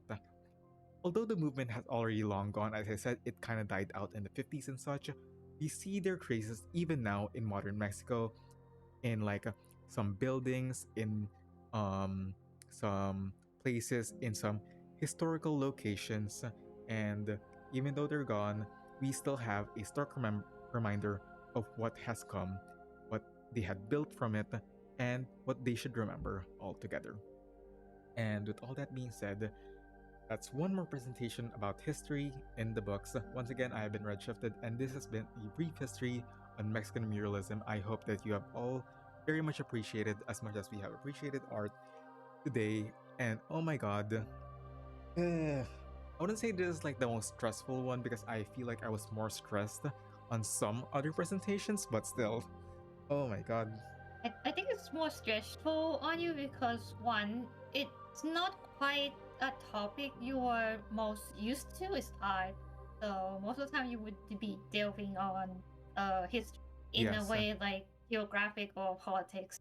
Yes, And exactly. when it's art, it's like a little debatable. Yeah, it's very much debatable. Like, this is your field of expertise, UV. Why didn't we Yeah, it swap is. like presentations for this batch? Come on. Oh, But you do not want me to go down in art history? That will be for the next episode. Actually, I have plans for the next. oh my god. I mean, like, maybe we could go a little bit deeper into muralism after that then. Yeah. Oh, it's not muralism, but it's like something else entirely. Oh, I see. Well, that's something to be excited about. But yeah, this is not really my Yeah. usual forte. As you said, my usual forte is rich people bullshit, okay? It's rich people. Yeah. bullshit. We need to like throw rotten tomatoes at rich people. Yes. Because it's free. It's All the free time. and it's always fun. That being said, though, it has been Yeah. really fun though, despite all of the stress that happened throughout this episode. Because aside from this, there was a lot of things happening in the background behind the scenes that made it more stressful. So I mean, like, you two know all about it, but our audience does not. So that's also one other thing. I said earlier that there was a bit of an issue, but still, and also with the terms of the recording. But whatever, we're over it, and I'm very much happy that I get to experience this side of the world and their culture and their history. With all that being said, though, Yeah. Also, Yeah. shout out to Deimos and Red for graduating. Actually. Oh my god. Congratulations. I was about to announce Y'all, that. okay, y'all better comment congratulations, Red and Deimos for graduating. Okay? I was about to say like It's a lot of work. yeah, it's 4 years, but like I was about to say like I was about to announce that later at the end of the episode, but you know what? Sure, let's have it here. Just have it here. Why not have it Why here? not? So yeah, I'm finally out of college. Very fun. Demos is just about to enter college. Very not fun, I would like to say, but still, congratulations, Demos. Congratulations to you too. Yeah, but like at the same time, I kind of lied. I'm not out of college. I'm taking a master's, hopefully. So yeah, that'll be very much fun. But yeah, Fancy.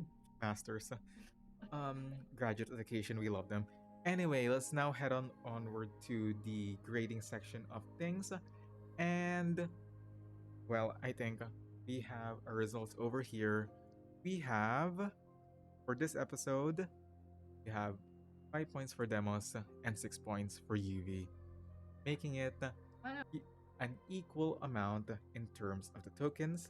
I actually did not have the tokens appear, but nonetheless, Demos, I'm actually going to edit your two badges so that it is, a little bit more fancy as compared to like UV's. But speaking of fancy, since this entire episode has been all about commissioning artists and all that, for this badge, I had my good friend and artist Solaris Fallen on Twitter and also on BGen. I will be linking her. Create for me a badge that would be used for this episode. And for that, Yivi, I hope you are very happy with the badge that you will be receiving today. It is this. Thou hast made a valiant effort. It says, in case you can't read it.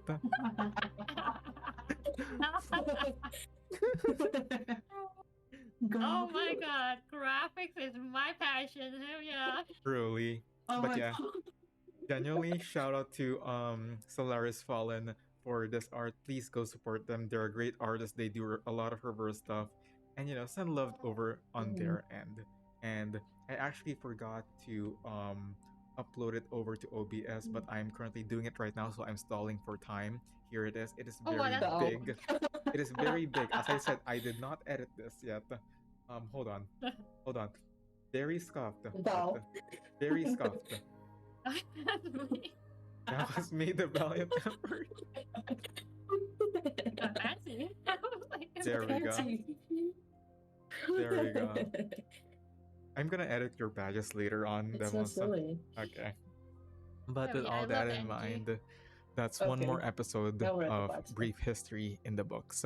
Now, I really do wonder Jesus. what we're gonna be doing with these stars. Anyway, with all that in mind, this ends this episode of Brief History. Let's now move on to the rest of it. Okay. Now we're back. This time I'm actually confident this time in like what I want to talk about because last patch has been like there's not a lot to talk about in comparison to here.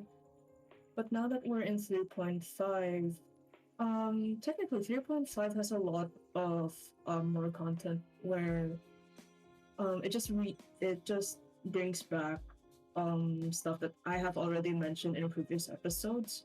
So that will be like a good frame of reference for what I will be talking about here because I will not be Reiterating. I'll not be like using, or at least I won't be recording much. Yeah, that's what that's what I was going to say. Mm. But so there's a lot to discuss. Sorry, because this is a very big topic, and yeah, so I'll just start now. This little thing. So first of all, what do 4 of these things have in common? I'll just Arcanum. No, Arcanum, yeah, but like there's something easier to identify with it. Well, first of all, the first one is poltergeist. So, Yeah. White. what was the second part? White scratches. Okay, the first one is like poltergeist, as in the character. Do you want to say like spirits or ghosts? You can say that. Okay. Is that a yes or no? Yeah, sure. Okay. You sound very confident there. No. No. If you can identify the second thing right here, I'll take note of it and Alchemy? sit for later. It's the ritual circle that was in Tuesday's Motel. Yeah, it Yeah. is. Yes, it's that ritual, but It's that ritual, but nobody It's knows more what specific. it does. Oh, it's for the ritual of resurrection. yeah. And now With the obviously, crack cocaine. we have crack cocaine in the house finally in this game. Yeah. I can't believe After crack everything, cocaine is they just real. made crack cocaine. Yeah. I mean, like, it actually works as crack cocaine, You take some of it, and then you get higher intelligence. I can say this as a Yeah, STEM basically student. just snort it. Yeah.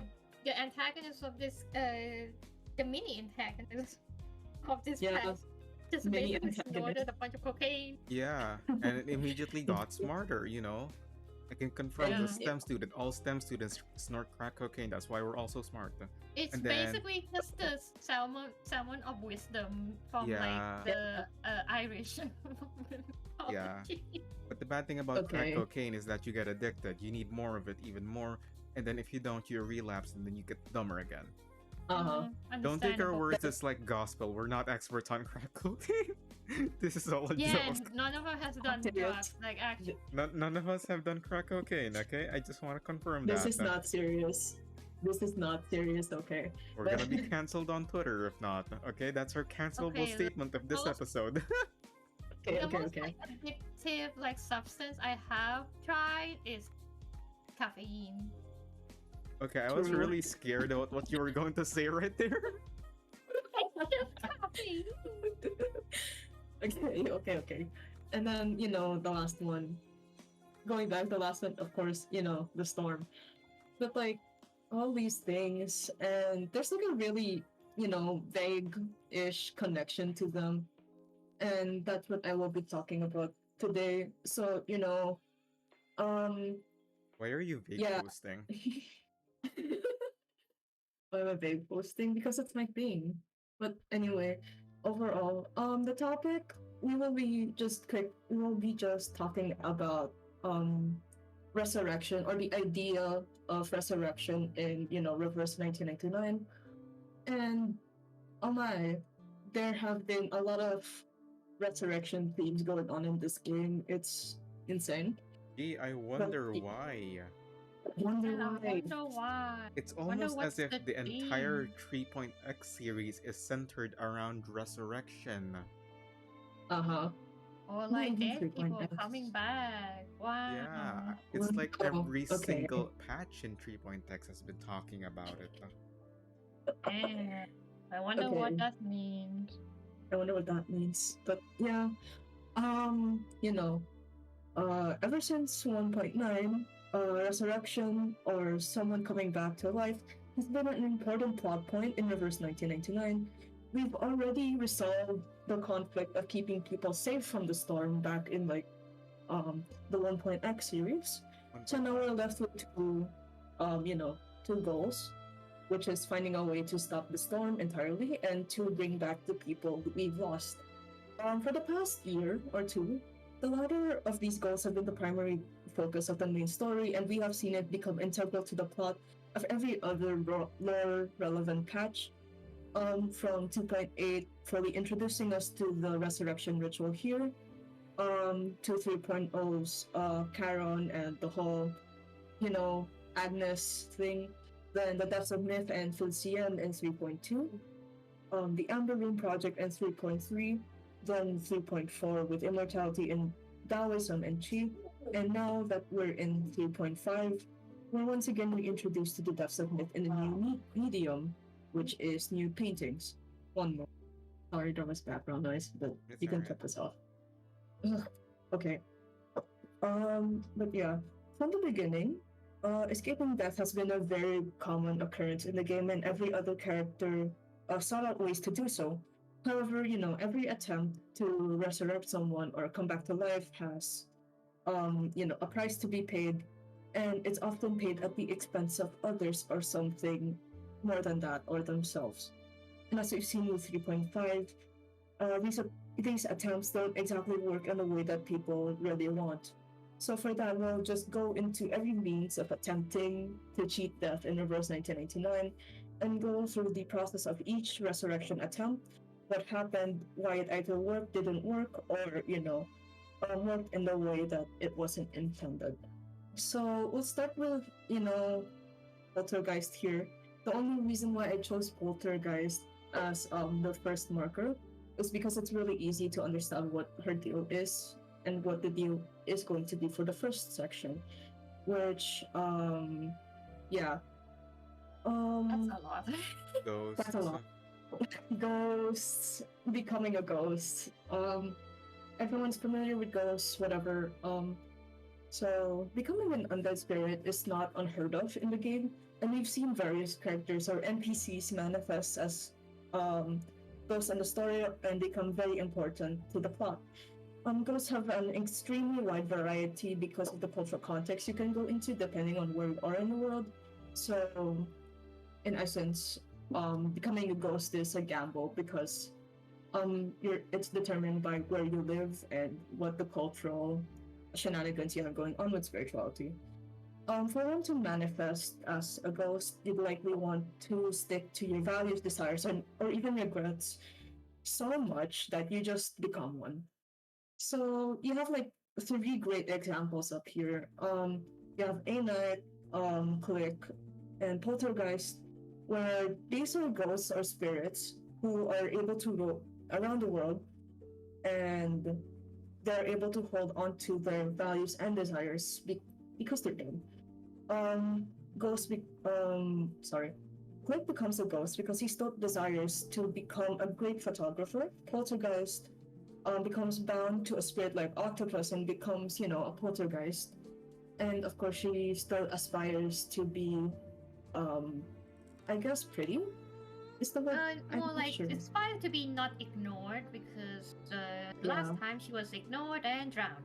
Very Yeah. fun. It's a very fun experience, and A Knight becomes a quote unquote character whose story is retold across the ages, even though he died because his I think his blinded friend stabbed him, and he just told a very funny joke before he died.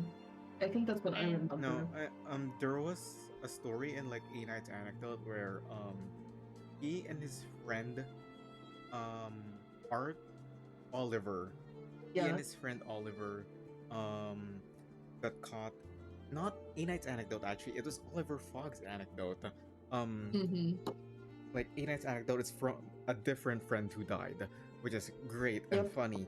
And yeah, basically they were like the last line of defense, and in order for a majority of soldiers to escape, their group had to sacrifice themselves and fight off the oncoming horde and all that, despite only being very few people. That's what I remember. That being said, though, I'm gonna be so fucking pissed if A Knight is here because of the deaths of Myth. I'm gonna be so pissed. Well, no, because if I have to add A Knight because of the deaths of Myth, I will have to also add Recoleta. So yeah, I was thinking, where the hell is Recoleta actually? What's the difference between all of this and no Recoleta? No, but the thing with Recoleta is that Recoleta is a spirit, but not a spirit in the way that someone dies and Yeah, she's a manifestation. Yeah, she's a manifestation of a story and becomes memorable because of the story that's being read. So, but aside from these three great examples, then you can be also unfortunate enough to become a spirit that's not exactly free. Becoming a ghost is one thing, but having the independence to roam around in the world is another. So you could just end up being locked into a subconscious like state, get tethered to someone or get tethered to something instead. So you have someone like Isolde who has spirits tied to her, and these spirits can manifest through her, though that is if you want to kind of put her through the torture nexus again. Yeah, she basically became like a doorway for the spirits to leave. Yeah. Their world. Sucks, man. And I'm not sure if she hates it or not. She probably does, but anyway. She probably does. Yeah. But yeah, then there are also spirits who wander aimlessly through the world with very little conscience, only haunting things because it's a base instinct. So that's why a lot of spirits get turned into electricity for Ananli and food for Lily. So it's free real estate. And with the profit, it's free real estate, and you get the profit from it. So Ananli is thriving in the Neo Exorcism stuff, you know? She's having a great time. Stonks is up. Stonks are up. Holy shit. Like if there are any like exorcists within the game that is like having the time of her life, it would be Ananli. Like all of our other exorcists, kinda miserable. Maybe Ramona not as much, but like she has to deal with Black Ibis, like not as much. Well, Ramona is like it costs her like a lot of things, especially her family, you know? Yeah, but like the thing is, Anna and Lee's family also died in order for like her to have that experience and all that. No, Ramona's like the entire thing is that her family basically see her as like a quick money grab, basically cash grab Yeah, because of her that's like why she ecosystem. yeah, that's why she just doesn't. She just Yeah. lies about not hearing ghosts and anything. Yeah. If Ramona's like a fake Idgaffer, and at least the actual Idgaffer, like, have you seen how she reacted when her parents died? Girl was So just true, I don't watching. give a fucker, and then like the fake I don't give a fucker. Yeah. uh, Okay. But yeah, then there's the last one where you can just be unfortunate enough to get locked into your own tombstone. So you kind of have to wait for someone like necrologist to help you in resolving any conflicts you have in the world to move on and pass away completely. Kind of sucks, man. yeah. So like technically is a tombstone or is it a cenotaph? Isn't Cinetas like a different thing? I forgot about that. Yeah, it's like a slightly different thing. It's more like cenotaphs are basically tombstones that does not have a body. For it, Oh. so it's like there. So No, I mean, Alright, so what's the necrologist difference has between a that tombstone. and sepulchers? Oh so my like it's God, basically, not getting into it. basically like a tombstone that is there, but the body of like the owner of the cenotaph is like elsewhere. Like think Oh, of like empty tombs. Night War. I think it's an yeah. empty tomb. It's an basically, empty tomb. that's But most tombstones have something buried within them or something like that. I don't know why. But based on what I can tell from, the tombstone that drowned, I feel like I feel like the way that that tombstone spirits manifest is very specific, or they have very specific criteria. So yeah. Anyway, this kind of resurrection technically works, but it's not exactly the kind of freedom you can get because you're only undead. So you still have limits. You can't really touch most things or something like that. So it's a gamble again in trying to manifest in the world, but it never works all the time. So yeah. The next thing I want to talk about, the next section is about, the resurrection ritual like you've seen earlier. The scratches on the table was the ritual used for not only the resurrection ritual, but it was also the flood ritual too, apparently. But the resurrection ritual is funny because I just talked about how difficult it is to revive someone without success. But it's 100% possible to do so when you're in the right conditions and you have the right materials. So the resurrection ritual itself is an essential plot point throughout 2.x, where Manus Vindicate took extreme measures to gather all the materials from it and gathered in Antarctica to conduct the ritual. However, I want to play a small game, which is actually crafting the ritual, and I actually mean it literally. Let's Oh my craft the ritual. why are we God. doing Minecraft? Oh my god. So there's a small assortment of items here. I'll just zoom in to make it easier to see. I Uh-huh. see. There's a lion. Oh, fucking lion's tail. All right. Okay, man. Elixir of Immortality. The the empathy shells from Yeah. Batutu's tribe. Okay. The fucking Yeah. ash. Okay, man. Do you think it's just black cocaine? It's Is probably this a different is. strip? Oh my god.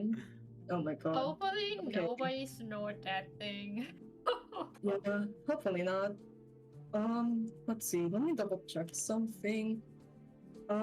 But the thing is, what you have to do is to just, place these little things on the ritual up here. Yeah. There's so no basically there's no doing, particularly Fullmetal Alchemist type shit. yeah, there's a particularly correct answer. However, I'm kind of stupid, so you can place them however you think is correct. Yeah, sure. First of all, Yeah. put Arcana's ashes in the middle. You put Arcana's Okay. ashes in the middle. Okay, It's hold on. you layered it wrong. Yeah, I know. I layered it wrong. Hold on. Okay, go. Okay. Wait, we get. Do you remember the recipe, Red? No, I do not remember the recipe. I don't even remember how to craft the crafting table. Oh my god, fine. Get the lion's tail for me, Deimos. We're Yeah. gonna be cooking. Yeah. Yeah. The only thing I Lion's tail? remember. Yeah, I cannot remember Yeah. Lion's Remember. Tail. The only thing I remember is that Erd was holding like 2 items from Zoroastrianism on her hands. Yep. It's just like the cup of Hama or something. But apart from that, I forgot. Yeah, I'll explain it in a moment. I just want you guys to complete this little thing first. And then I'll tell you how how it was generally arranged, because apparently the ritual cannot Yeah. actually no, scrap that. Just arrange it how you want and I'll But like do it accordingly. as far as I remember, this is from the scene from An Audience with the Mother in stage 3, chapter 10. Correct me if I'm wrong. Mhm. But as far as I remember, it is the roar lion's tail and the scarab wings are both together. They're in one spot. Mhm. And then Yeah. the other 2 things that are included is the spirit shells and the the elixir of immortality from a cursed alchemist. And I forgot what that last one is on the right, and I don't. Something Okay. on the right, UV. The last one? Let me see. Because there's like 5 items, so yeah. There was more items than you expect actually. Yeah, I actually there's looked like at a it ton of down. ashes there. I mean, technically we need Earth, but this ritual to work, we kind of need Earth. Or we just need a weaver, you know, we just need a fate weaver, that's it. What do you think symbolizes herb in this context? There's the golden thread. How about that? Oh, that's a thread. I thought it was a barrel. Yeah, it is. It is a golden thread. It looks like copper though, sorry. Yeah, it's the spool. I'm sorry. Okay. I could not find any other better image. Yeah, I'm sorry. I thought it was a barrel. I was thinking like, why do we have oil? I just saw it like it has a golden thread, but like I didn't say anything because like okay, man. Oh, and you let me make a fool of myself. Oh, okay. I know how it is. I thought you know your lore, man. Okay, where do you want to place? Okay, the scarab wings and the royal lion's tail. You said were in the same spot. Yeah, they're in the same spot. I'm pretty confident about that part though, because they were in the same narration. Where do you want to place that then? In this little ritual circle. Do you want to gamble, UV? Gamble on what? Do I get benefit? No, not really. That being said, if you do get this wrong, instead of 1 arcana being revived, you get 2 arcanas. That's horrifying. And they make out with each other. Hello? Look, not even me wants that. And I'm the gay one here. There was a joke that I had in mind, but I don't think I can say that without spoiling anything. So I'll just keep quiet. So you can just put it like at any spot here, and yeah. I don't know whichever spot. There are technically Oh, because six there are like spots. 3 parts. It's like the mother, the spirit, something part. Okay. What's the thing again? The Holy Trinity, thingy. What? I am Father, not Son. Christian. Father, the The Son, the Father, Holy Son. Spirit. Yeah, yeah. Look, This is coming from fate, isn't it? Dog, no. But like, just put it at like a top and how then about this? top left or how about something. this? How about we simplify it? What does these 3 things can be categorized as? What does the scarab and the royal lion can be categorized? How about that, Red? What does that mean? Sure. I don't think. Okay, look, Red is not that bad. Just think of the shells and the elixir of immortality. What does that have to do with trying to resurrect a person? a living being? What is that part of a human? I don't think a human has a. I'm just kidding. The thing is, I think the scarab wings has to be the one of the sides, because I vaguely remember, how like it was narrated. It was roar lions first, and then they mentioned the scarab wings next, and then they mentioned the seashells, and then they mentioned what did they mention next? It's of course the last one. No, the second to the last. Fuck, there's two of them. God damn it. I think I think they mentioned the ashes first, and then the elixir.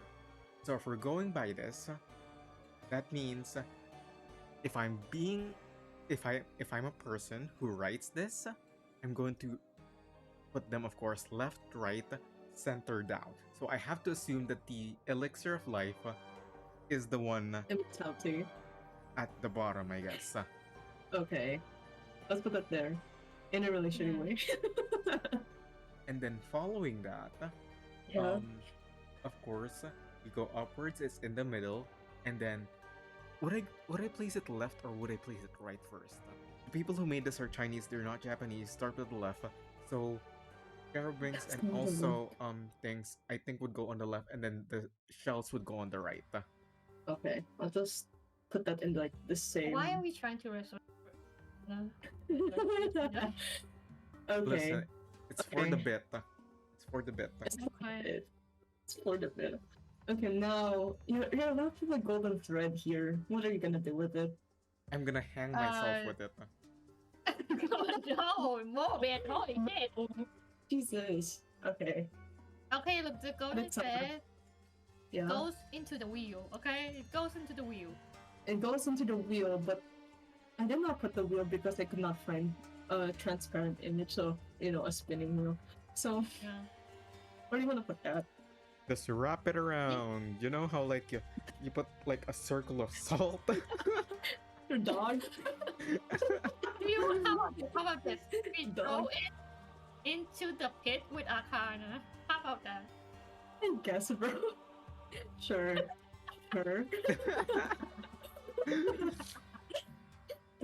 Your OTP. Okay. Look at our fucking crack ship. Jesus Christ.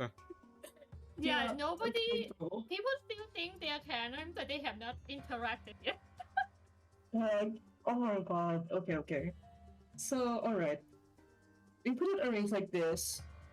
It's kind of funny because the way that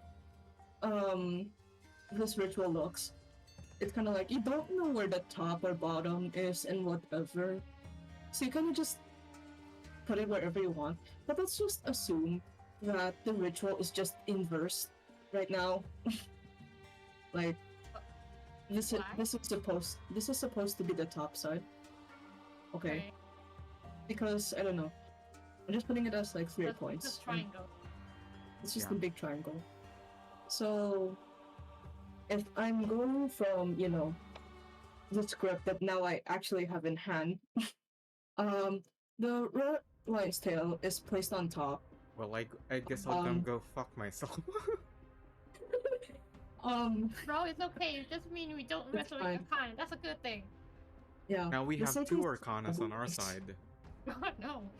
The sacred scarab wings are indeed placed at the left, and the seashell is also placed at the right, so you technically got 2 things correct anyway. Okay. There is also black soil from the rebels that is placed above the idol, and the fountain of youth elixir from a cursed alchemist completes the offering. So that's the thing. It's very vague on where they place. Actually, I actually know where it's gonna be placed now. So you know how there are 2 corners here or 3 corners? I'm not sure which one it is, honestly. It's the so triangle. I'll just one. Triangle. Yeah, it's definitely the triangle. But yeah, let's assume that these 2 go here, and now we're at the last one. where you know it com- Earth completes the offering by being at the vacant spot. So the ritual kind of looks like this, just kind Yeah. of anyway. But Mm. from now I'll be talking about the items that were used to the resurrection ritual, and I had to do like really short research, so you can Yeah. just correct me if I'm wrong. Um, That being said the though, like uh-huh. the inner like triangle kind of looks funny because like it's Erdkana and then forget me not being in the cup chair. That's horrifying. That's horrible. Oh, the depressed Okay, queen. what is bro doing there? Okay. So I'm gonna just first start with um the Royal Lion's Tail. So, well, the Royal Lion Tail doesn't have an actual counterpart. It's an item that likely symbolizes the reverence that ancient Egypt has towards the gods, with lions being a primary icon for some of the Egyptian war gods like Sekhmet, a goddess, and Nubian gods like Bast, who is a parallel god to Sekhmet, Mahis, god of war, uh, and also the child of Bast, and Didun, who is the god of incense and wealth. Um, Apparently the rare lion tail is sourced from Egypt, being in great abundance and seemingly almost easy to find and reproduce. And it's also the same also applies for the sacred scarab wings, um, which these are important in ancient Egypt as well, because they pertain to the myth of the god Capri. I don't know how to pronounce that. I'll Mm. write it later. But Capri rolling the sun to start the day, symbolizing the cycle of eternal life and regeneration. And scarabs rolling, Uh, uh, what are they called? Dung balls? Question mark. dung And beetles. Yeah. yeah, and the ancient Egyptians thought that okay, wait, that's probably our god like starting the day for us and whatever. You know what? Good And for then them. we have the yeah, it was One so thing that simple I back just then. one thing that I just thought of is like if roar lion's tails are like so easy to obtain in Egypt, why did they need Beryl to go have an entire to go manipulate a child in the ACD just to get one? Okay, look, here's the thing. Here's the problem. You know, ancient artifacts, question mark, like this, they're already controlled by the foundation anyway. So, like, there Oh, the was no government controls government controlled the artifacts, the whole thing. Yeah. They Yeah, really just so, manipulated the entire child and put the entire Canada on risk because she was yeah, bored. Hey, that kid just got her yeah. throat sliced. It's just like, oh my god, bro, what the heck? Daryl, what the hell? This is your fault. But anyway, okay. Now we also have the Mukotai seashells. They're actually normal. They're just normal marine seashells that were inscribed with ancient hieroglyphs of the Mukotai that grants them immense arcane power. Through the sacred practice, they're able to hold the life and absorb the emotions of a person, and seemingly can be used to absorb even the souls of one. Because apparently in the transcript, where is it? A seashell holding a spirit is embedded in a skull at the right. So, you kind of have to wonder what is going on with these seashells. But anyway, now the last item that I can actually explain is the Fountain of Youth elixir. Just pretend this is the Fountain of Youth elixir. There's no actual Yeah. image of it. It looks like a magic potion from general RPG It that looks like gives you blue like ink. 10 MP. Yeah, it's kind of like that. But anyway, the Fountain of Youth is a reference to the ancient spring that contained water that restores the youth of someone who drinks or bathes in it. And in game, the pool can be found in Bimini, in the Bahamas. I think I kind of talked about it in the past. Where is it actually? What's my notes about that? um, okay, wait. I'll read it out loud. Mm. Spanish conquistador Juan Ponce de Leon led the search of the Fountain of Youth in the 16th century and seemingly told the legend from the seemingly got the legend from the Lucayan people that it was located in Bimini, which is the westernmost district in the Bahamas. And Forget Me Not traveled to Bimini to get like water from the pool, made it into an elixir, and got fucked. Got So fucked. had he got Miss Grace to transport it to Antarctica. So yeah, rip him. I mean, like, Not it really. worked, Rip but he still also. got fucked. Rip Bozo. I mean, is he dead? So, no, Just suffering. he's just suffering Wait, based on we what we can wish. infer. We wish he was dead. Okay, but like, Ish. imagine he comes back with a full new live 2D model, I hate it Probably. here. and It's like, gonna be Probably playable, is. and we're just Yeah. gonna be like, oh. yeah, God he has a damn it. new live full 2D model. I mean, like, and then also aside from that, he fucking slays now instead of being like 80% leg. 80% like. 80% like. This is what happens when you almost die. You get new drip. Yeah. Okay. Okay, now because it's an elixir, it's a seemingly stabilized form of the waters from the spring. So apparently based on chapter 10's text, it to be able to stabilize the waters into an elixir, it needs like intense alchemical methods, which was written down by Paracelsus, and it was later transcribed and recreated by Forget Me Not, which we've already said he got fucked. So rest in peace, Bozo. But anyway, here's a fun fact: because of everyone reading Centurion's anecdote, we can now certainly say that yeah, Centurion drank one variation of this elixir, apparently. Apparently, Which apparently because high risk, high reward is the price to keep her luck going on. I don't know why. She drank one variation of this elixir and has been stuck as a 19-year-old ever since, which is very funny in hindsight. But at the same time, that in itself is interesting because that's like the first thing that we got to know about Centurion since launch. 1.0. Yeah, just like wow. Launch. This is the first time we ever known about the loan. They just like drop in. By the way, she's immortal. Oh yeah, she's And we're immortal, just by like, the way. oh, She like, she okay, just that became explains immortal. a lot. Yeah, like, why That's- not? I mean, that's at why least she's stuck at age 19 instead of like a more horrible teenage age, you know? Yeah, Yeah.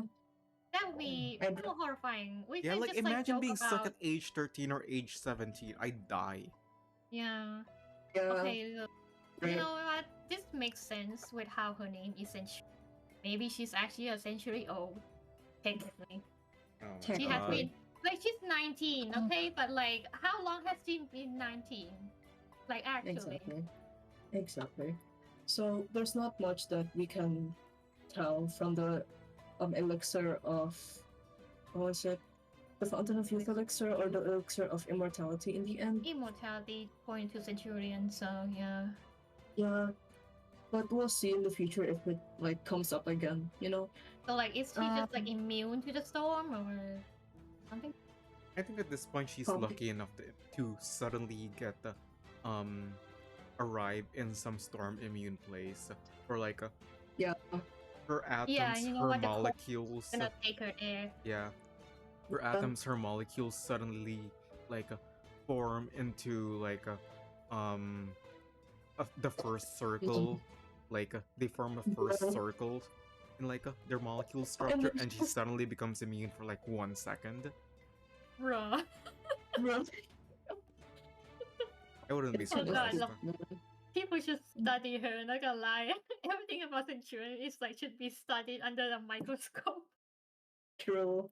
I think I know. I think I know a character that would like to study her under a microscope. Okay, sure, I why think. not? Sure, why not? No, why not? It's Why too not? early for our crack, okay? Oh, yeah. Okay. It's okay. But anyway, moving on. Ashes of the Dead, Arcana, self-explanatory. And then also the Golden Thread, that is also self-explanatory because the Golden Thread is the thread of life for a person. Question mark? I guess, man. But aside from that, I did not add, four other things, which was, as you mentioned before, Red, Hama, and the other thing was Barsam. Um, I forgot Zero how to pronounce. Yeah, Zoroastrianism. yeah, both of those things come from there. Hama is it's a divine plant that nourishes and strengthens the soul and body respectively, and it can be soluble in water. I think. I think that's what I read anyway. It was hard to try to summarize what it does. Yeah. Then Barson is a ritual implement that requires a bundle of rods, so like twigs, metal, etc. And Yeah. it doesn't exactly have an immediate purpose, but in um Zoroastrianism. um yeah, in Amaritat, it could be a symbol for immortality. It could be anyway. Um, but the other two things. So the ritual itself, it was inscribed with papyrus ash, which I'm assuming comes from the papyrus paper, Yeah. and So blood. like So, so blood. So yeah, that's all. That's how you kind of make a resurrection ritual. That's good. We should do Along this with sometime. yeah, we should do it. Like We you should could do do it it like right sometime. now. What? No.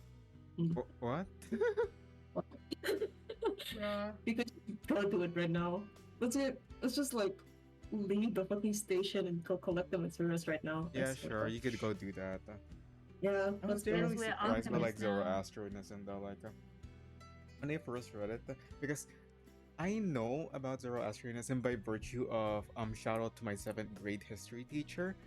It's one of the earliest religions like ever, Mesopotamia Yeah. level, and like I have not heard about those terms in like ages, like Yeah, for like years, and then all of a sudden I'm over here playing a gotcha game, and oh god, Barsam, bro. yeah, Okay. I think like the only source I like heard about this is not even in a book. It was from my nephew yapping history facts when he was like 8 or 9. And I remember that because fun fact, Yubi is an aunt, and also another fun fact, she's the only one who's like knowledge with history, world history fun fact in the family. So the only person he's gonna talk to is just me. oh that's great. I mean, at least he has Uh-huh. you. Yeah, someone Yeah. to talk to at least. But okay, moving on. So you have the completed ritual. Now that it's complete, the ritual needs like a sufficient catalyst. I think that's what it is. I have been trying to find like the appropriate term for what the Antarctic entity is for this ritual. I'll just use catalyst as like a placeholder because that's like the closest thing I can say. Okay, but what if we Um, call it? And hear me out. The thing. oh my god.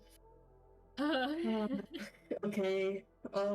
But yeah, Nanas Vindicta chooses the Antarctic entity to consume the items, or at least consume the golden thread, and the ritual will release a revived person at, of course, the cost of the flood ritual being active too. So the ritual itself gave Arcana and possibly even Nautica second lives, and Arcana herself was reborn with much greater power than before. I have to like double confirm if Nautica's whole thing was what Nautica being revived was also part of the ritual. But yeah. I mean, but Um she did it on her own though because of her, yeah. you know, devoted faith, the Mother Spirit. She's Yep. taken form of the Mother Spirit actually. Yeah. Either way she revived is different because of the stone that she has, maybe. Maybe the circumstances are different. So I'll just Yeah. keep it under an asterisk. So yeah. In short, the ritual works to revive someone, even a god, but it takes immense effort, a great amount of resources, and a great amount of sacrifices. You know how many people they killed in that game? Jesus Christ. Lot. Looking from the trailer, Yeah. you have seen so many people just like jump into the hole. I'm just like, oh my god. Uh, Get Yeah. melted. Yeah. get melted. yeah, it's kind of ass. But man has been dictating. When have they ever been ethical? So When has Yep. anything ever been ethical in this fucking world? Not just man has exactly. been dictated. Any faction that is not Laplace is just fucked. Laplace still has Yeah, children. Let's not pretend that's here. not Yeah, fucking excuse them. that's true. Yeah. Okay, but like speaking of the next thing, um, did I actually forget to add this one?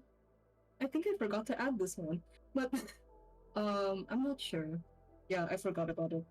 But I'll just talk about it here while we're still in this resurrection ritual bit. On the flip side, you have the Amber Room, um, with the totally ethical practices of the foundations, and the tax house. um, Yeah.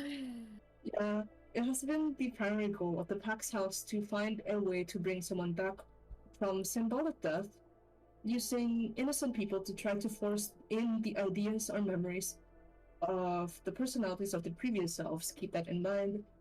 In other words, they have been attempting to bring back the identity of someone who has been reversed by the storm, and most people have failed until they attempted to do these experiments on Earth.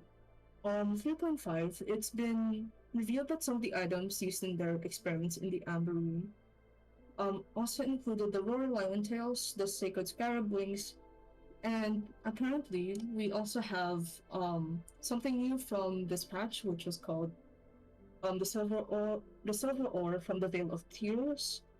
Do I even remember the actual name of the place? Yeah, Valley of the Deimos. Valiant, Yeah, sorry. Yeah.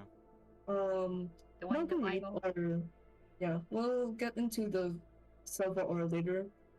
Sure. So Marguerite, or Lawrence Butterfly, further reveals that the Pax House has also been searching for books called The Tomb of Mercury and The Path to Truth, both of which are owned by the Cavendish family.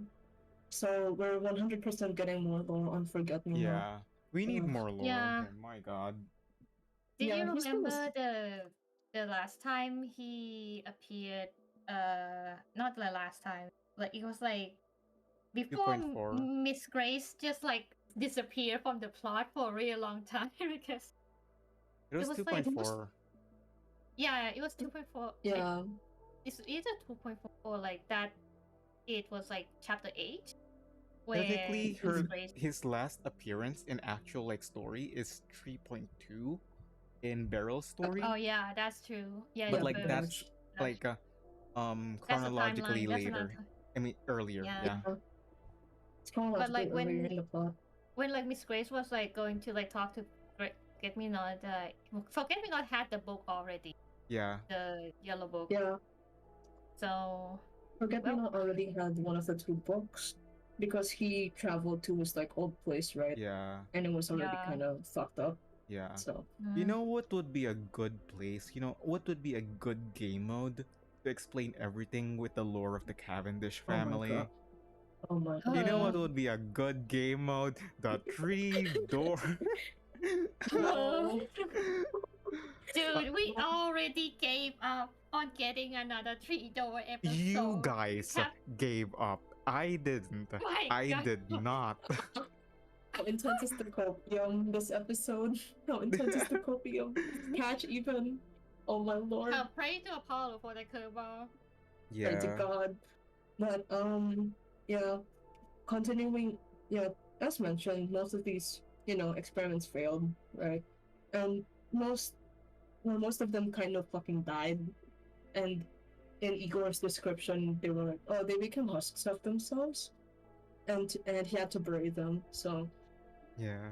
um, all of that until it led to Earth's experiment, but it's not known why Earth's experiment worked on compared to others. But we see that a part of herself, like parts of her fragments of her soul, like came back together to only have like I don't know a twin, some an unknown something long conversation with written back in chapter 12. So we'll probably see more about it, maybe. But as you can tell, there are plenty of alchemical factors involved in the process of ritualistic resurrection, but none of them seem to exactly stick right because they just needs to be like the right conditions and everything.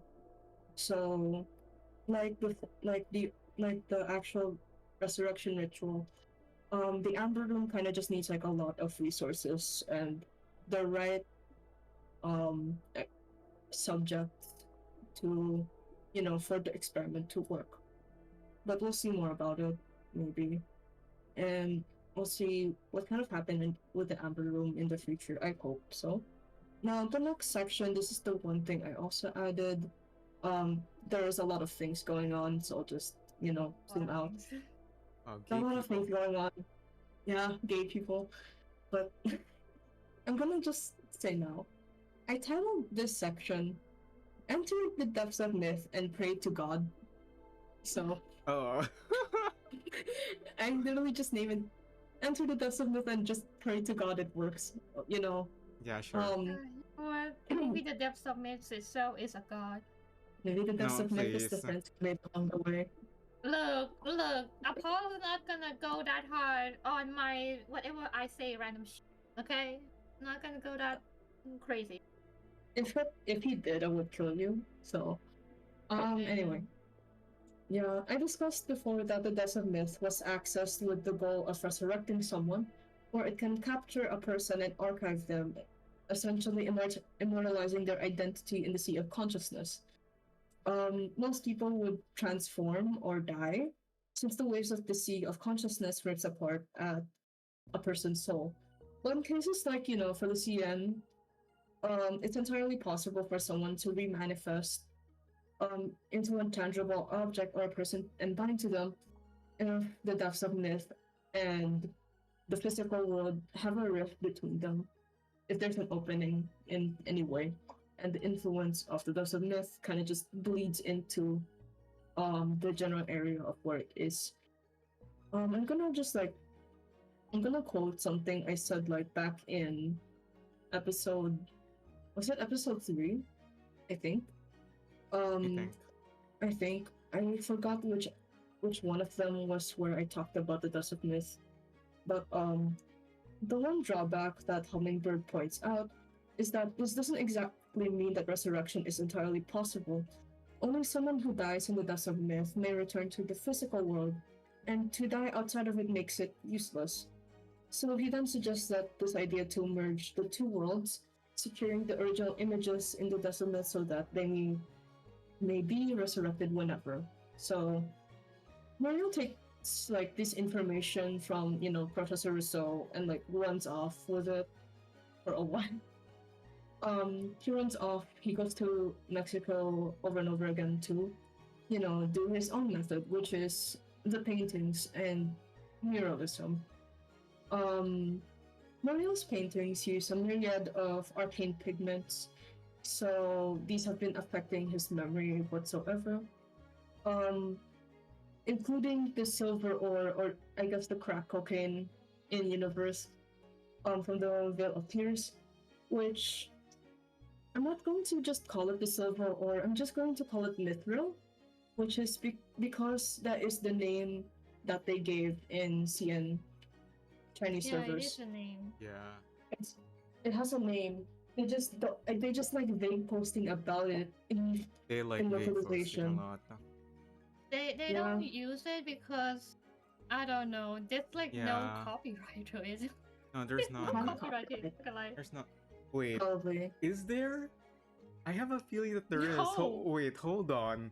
There's one material that like I know it's like from like Tolkien books, but yeah, it's a Tolkien book. But like, is it Yeah. Okay. is it mithril? Hold on, I'm searching this up right. Do you know No, how many mithril games is use Tolkien. mithril? Wait. Yes. It is Yeah, I'll talk Tolkien, but about like, it. you know how many games and media use mithril, and they Yes. have like no problem. Yeah. Yeah, I guess. I guess. But I'll talk about mithril. I did look it up. The description matches anyway, so I'll just call it mithril at this point. So It's trademark. mithril is trademark. Mithril, a silver like glowing metal, once made impenetrable armor, like in Tolkien, and it's a soft and malleable, also applicable in alchemical craft and fantastical craftsmanship. In reverse, it can grant um, surplus amounts of knowledge of to animals of lower intelligence, giving them the ability to think and speak, like the perezos, the rats, sorry, the mice. The MVPs, the goats. No, we're not supposed to be glazing them. Okay? That's the mafia, though. They're supposed to be the no, mafia no. mice. Have you seen how cool they are in their diss track? My brother Christ. Anyway, yeah. Apparently, according to the Perezos, the metal can be crushed and made into a pigment, which can then be used in paintings. And it was explained earlier that, what was it? The side effects of arcane pigments can be immensely strong, according to Anya. And we have no idea what exactly the Veil of Tears has with affecting living things, aside from, addiction, quote unquote, for the rats. So yeah, I mean the animals around there is gonna start eating silver ore, I guess. And they're just gonna be very smart and probably take over the area from humans or something. Maybe. Don't quote me on that. Yeah, the ore itself can be found in the Veil of Tears, which apparently has a mine called the Man-Eating Maw, but they did not expand on that anyway. Yeah, sure. So it's like we have to accept it. Yeah. Yeah, so sounds very reassuring with the name. But yeah, we kind of have to go back to the main focus, which is the paintings. Apparently, with the information taken from Brazil, Muriel ran back to America with Anil, and they have been experimenting with the arcane pigments to figure out like some sort of ritual that would work and would actually quote unquote revive someone. Oh my god, they had a Breaking Bad episode. Oh my god, true. But Muriel and Anil had like a Breaking Bad episode. Oh my god. We need to cook. You need to cook. But yeah. So it resulted in the paintings, right?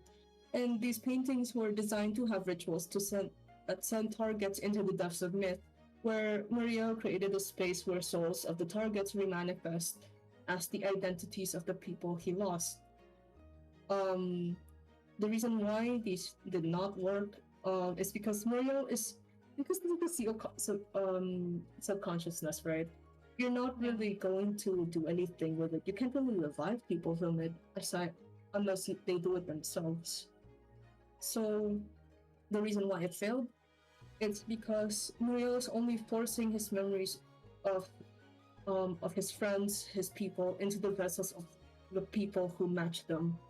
Because he's basically like recreating his friends from like his own memories, and that does not make like his friends like real. Basically, just what perspective he has of him, of like his friend.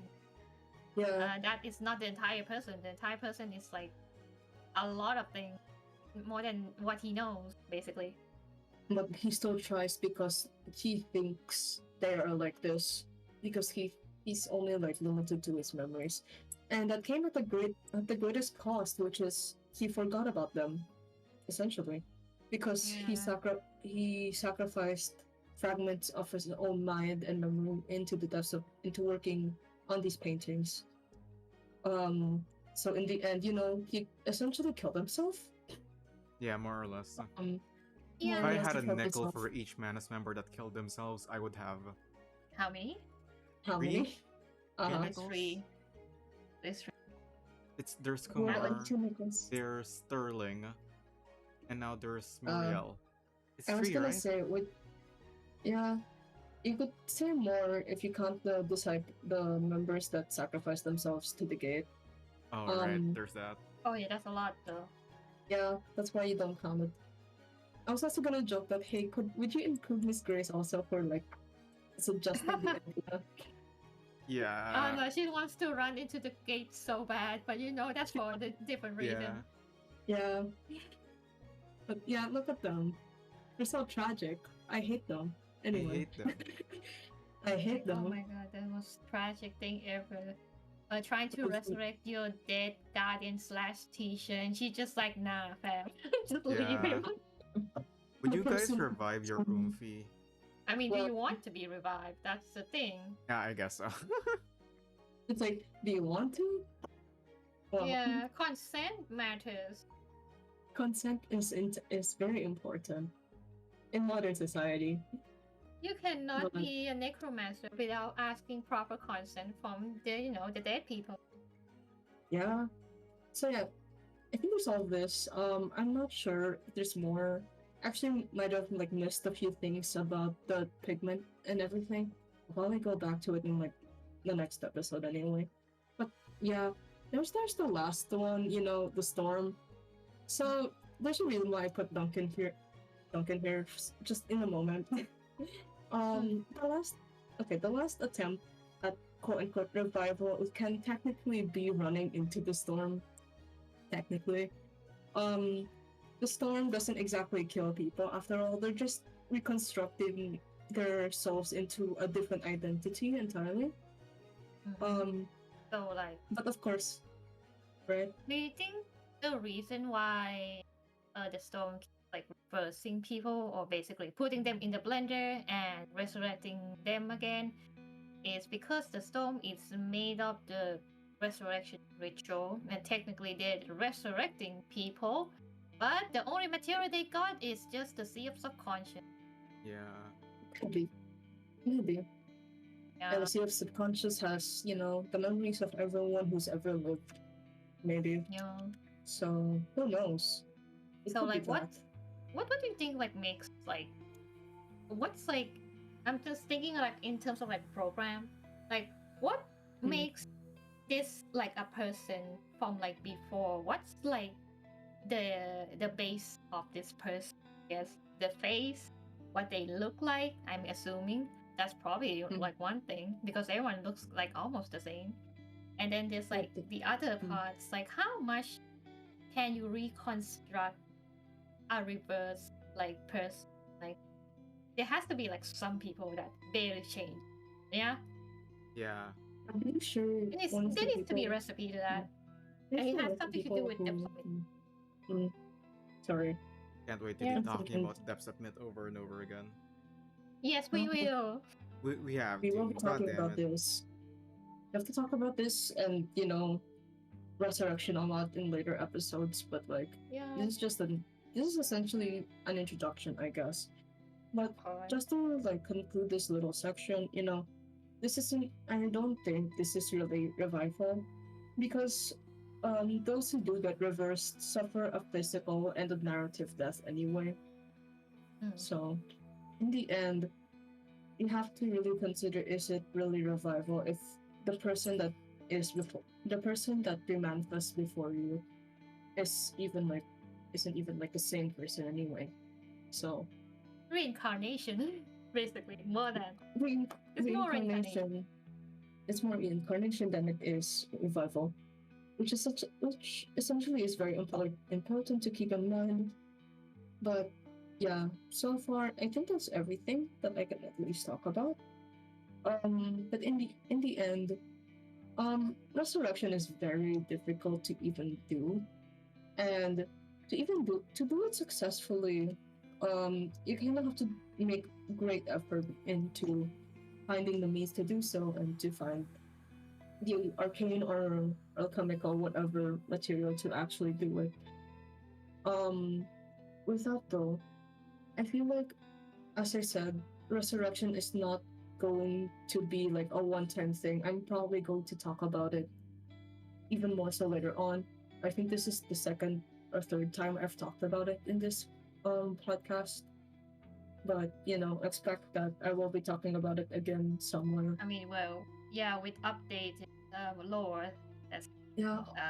it needs to be keep updating with what we know. Yep. And I think at least this will be very important to keep in mind.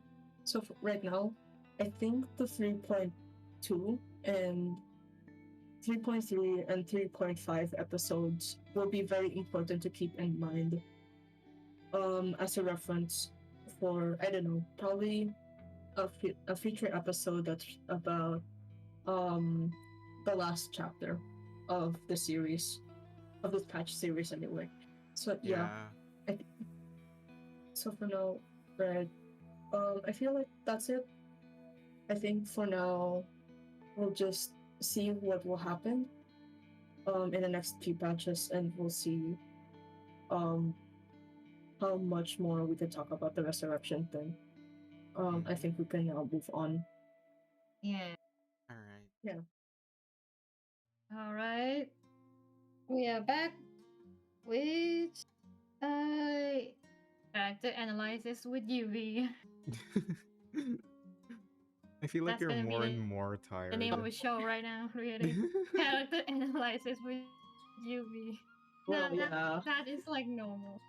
It's like, yeah, unfortunately this is gonna be the gimmick, is that I am always tired because I'm always working. Oh, so My start condolences. off we're gonna see yeah, you know, start off we're just gonna start off with the name for our first playable character. We're gonna start off with her real name, if that is really her real name. I really fucking doubt it. Marguerite. Okay, Uh-huh. simple. I mean, I think it is her real name because, like, in the flashback, she has like a moment where she discovered that one of the like the same name as her, and she just like paused and think about it. And I was just like, it was a weird moment, but like, yeah, understandable. So Marguerite in this case means Marguerite Daisy. Daisy, this is like the same concept as Bloom, uh, which has like a lot of daisies in her design. You know, characters who are the observers, they're supposed to be watching, observing, like other people are lab rats. Exactly. Spy stuff. And for her second name, her second name would be Lawrence Butterfly, which is probably more of her real self. I'm not gonna lie. So, like in this case, Lawrence Butterfly is more. I want to talk about like in terms of like this in reverse world. It would be like the butterfly from Institutum Raleigh. That would be in this context of her name first. Yeah, like the original butterfly, I But guess. yeah, no, not the original butterfly. We'll get to that later. Sorry, I'm So we excited. just gonna do like the basics first. Yeah, okay. We're gonna be doing the silhouette. You know, the silhouettes are pretty good too.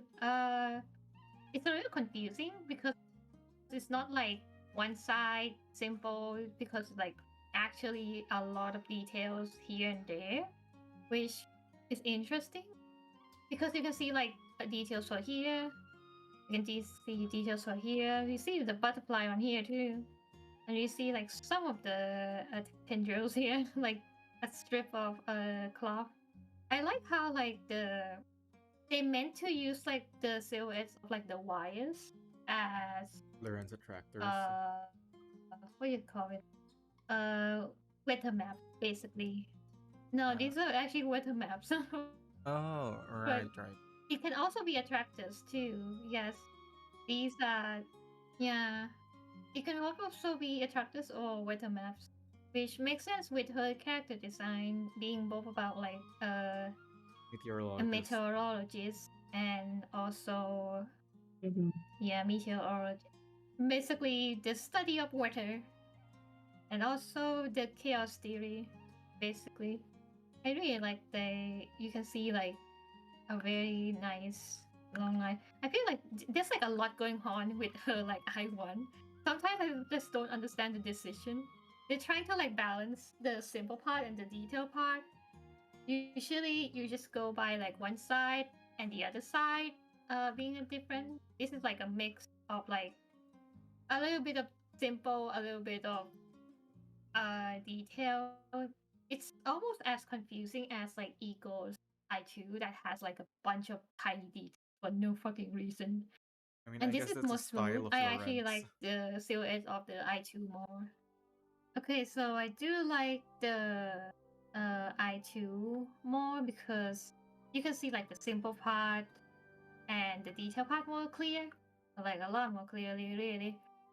So it's like it's more orderly in contrast to the chaos that is like the I1, which is Yeah. like, you know, makes sense. Chaos butterfly and all that.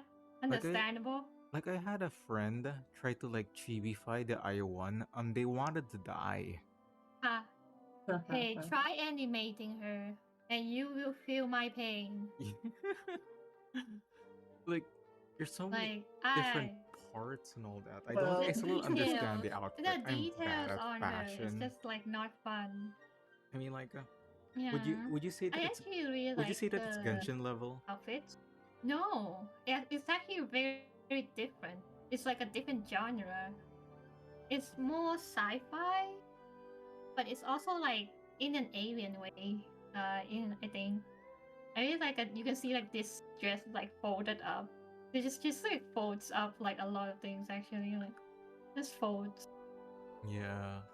It's so chaotic, but you can see that this is Lawrence Butterfly and this is Marguerite because there's a Laplace badge right here. There's a Laplace badge right there. So you can know like okay, there's like one of them is the Chaos Butterfly and the other one is the Weather Report woman. I mean, like at least she has work-life balance, I guess. Okay, well, work-life balance. well, I Uh, don't think it's balanced. She only gets 4 hours of sleep. she said it was okay. Well, I hope so. Listen, Yeah. she's in STEM. She should Okay, expect let's 4 hours of go sleep and at this do point. the. Oh, that's true. And now we're going to the splash art. I feel like there's like a lot of questions for her splash art because it looks very modern-ish, like very sci-fi because of the shapes. But like all of the shapes are related to what is in the background, and the background is a weather map. This is the weather map that is used to be for like analysis, streamline analysis to be specific, which is an experiment to reveal chaotic behavior in the chaos theory. And this is actually from my book. I do have the book with me. So that's why I can just like open up and just look for like Yeah, just whatever scan it. references that yeah because it's like a book I read in my free time too, so it's like easy to find. You'll see like the weather report in the background, and you can see like all of these are supposed to be so like in like trying to determine chaos that is like in a scientific way because chaos is a word, and when it's a word then people don't really think of it visually, or at least like think of it as like an actual existence, kind of like gravity, hot or cold, until science try to prove it being, you know, existing in the world. And in this case, chaos was proven to exist through weather, basically, through us observing the weather. And there's like one of the experiments is having multiple analysis of the graphs in layers. Uh, that's why there's like a lot of layers here. Actually, really interesting. So we're gonna look at the other parts of her splash art, which is the Lawrence attractor, which is the Udimo also. You can see here, just like two circles really. It's But all a and the butterfly. attract, yeah. So like an attractor is like basically a blueprint of the system, and this in this case is the chaos system. they have calculated the movement of chaos particles basically, and the shape of the movement is basically like this, and we call it the Lorentz attractor. Uh, oh, by the way, so like after like this is also in the book by Edward Rollins, is that at first he called it a seagull, the the thing that looks like here. What? It looks like it looks more like this, yeah. At Oh. first he called it a seagull, okay? And then people start calling it a butterfly, so he's just like, okay, I guess it's a butterfly. What? Where's this? Where's the Is seagull? it a seagull? No, like because like it looks like something like this. Just look at it from like a really far away in the sky. You can probably see a seagull that's shaped like that. Actually, No. yeah, I can see one now. Yeah. Okay, sure. I'm not the It's one now. artist one here. Like when you draw, like you don't. Yeah. So like, just remember, seagulls almost got to be the symbol of chaos. Technically, they kind of are, yeah, they but kind of are. in a very different context. Yeah, but like, They kinda imagine, are. imagine in a different Final universe, we would not Fantasy be having Lawrence Butterfly. We would be having Lawrence Seagull. Lawrence Seagull, oh my god. Imagine Marcus not being like a Yeah. seagull because she's too not seagull. Yeah. Like, we're not gonna be calling it the was butterfly a effect. fun It's thing to gonna be read. the seagull So, like, effect. the seagull effect. Seagull So effect. fast. Seagull So, like, effect steals your food. Or This is something. the Lawrence attractor, yeah? So we're gonna go to the other attractor that is in this splash art, and that is the Chun-Li attractor. This is this one. This one here. Ooh. It's actually like a combination of like a bunch of attractors and basically a entire chaos theory in the graph. Okay, and now we're going to go for the clothing. Okay, close up. So it's easy. Thank God. I still don't understand how her clothes work. Oh my God. Oh, yeah. It's just not fun to draw. I'm gonna be so real. They're all to white. someone who has drawn it. Okay, Oh. look, it's a choice. Okay, I'm gonna go start with these, the long strings of circles here, and that Yeah. would be the eye spot on a butterfly. This is a white moth, and it's a butterfly you can find in like Mexican, like Central America, which is fitting though. Yeah, I guess a white girl you can see, can like, the speak circles here, Mexican because like in Spanish. I guess, bro. Spanish. I mean, she can Spanish. actually, yeah. Yeah. So like, because she's like Lawrence Butterfly in this form, her design will most likely be on like either the chaos theory, Lawrence attractor, or basically like actually butterflies, like butterflies.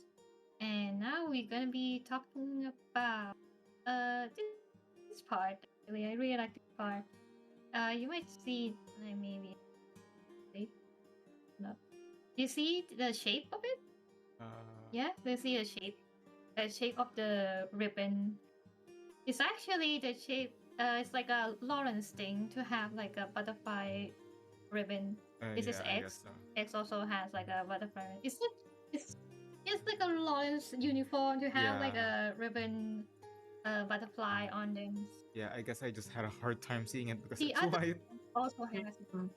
Yeah, it's a Because it's little white. hard to see because it's really white, but also the shape is really like clear. So I cannot bring up the other character which also has a ribbon that is a butterfly that is more like clearer and like Yes. it's really more like similar to Lawrence butterflies. Because they do not exist yet. But like they do not I'm exist. They're not real. yeah, they do not exist yet. I have Oh. to wait. It has, but like yeah. Okay, so next one would be. Oops. Have you ever like wonder what this is? It's a Do you ever 3D wonder what this is? printer. Like it's an actual 3D It is. printer. It is a 3D printer. But do you know what the visual design is? Well, isn't it like the the graph thing that you showed earlier, but it also reminded me of something else. No. It's actually no. It's actually like yeah, kind. You're almost right. It's like related to weather maps, but it's not quite really. It's related to the chaos theory more like. It's actually this is the Marcus Lorentz water wheel or the chaotic water wheel that is used to display the chaos equations through like visuals. Basically, it's basically a water wheel that drops water and then just go and on. It just swings back and forth Yeah. from like the weight of the water, and you can see like the shapes of like the cylinders being the same. It's basically you just need to like collect a bunch of water just to uh have it display the swinging of the wheel and calculate the movement for it to be the chaos equation, basically. That's what I read, anyways. I believe they made perpetual motion. Also, eh, so and also you can see like this ring here. This ring is actually based on a rain gauge. A rain gauge is for like collecting water rain. In this case, this model is actually a very sturdy one that is on like the very low temperatures places like the Antarctica. It's really sturdy, and that's why it has like a really big ring. So just like in terms of like lore wise and world building, I'm guessing the reason why they have to like design it the machine in this way is because well it's related to the storm. I'm assuming she's just gathering storm particles for like energy or actually just chaos particles for her 3D printer. Imagine just like gathering a bunch of Numa, like high density Numa, just to like start printing stuff. I mean, like it's a very efficient 3D printer at I least. wanted to, I could. It actually works. Yeah, it works. She can print herself too. Do you know that she can print herself? What does that mean? Like in her animation, in her entrance animation entering the battle, she basically has her 3D printer printed herself into the battle. It was really cool. Okay, but does that apply to canon, or is it just battle animation? Because Maybe it could be like holographic. It could be cool. It looks holographic though. Now we're gonna do like the second one. We're gonna be doing the second one. The second one's like interesting in terms of like design because it's really okay. Like it has like a lot of lines. Not gonna lie, the butterfly changes too. Has like a lot of lines, and we're gonna be talking about the headpiece over here. You see like the headpiece here. It looks like a map of the weather map, but it's actually one of the attractors here. I probably should zoom in. This is the one of the attractors, the strange attractors. One of the strange attractors. They have so many, so might as well use like some of them. It actually like a lot of her like designs are like attractors. This is like a cylinder attractors, like a point. That it's kind of like a wormhole. Actually, one of the wormholes design is also like this. How much time did they spend rendering all of this? Yeah, I can imagine like the artist who designed this. It's just like I had to open up so many MacBook just for this. Yeah. And looking through graphs. Yeah, like imagine drawing all of this individually. I'm gonna die. And you have to rig it and animate it. And I'm just like, ooh. They really hate their artists. I can't believe they tried to kill them twice now. I mean, like not twice, multiple times across multiple patches now.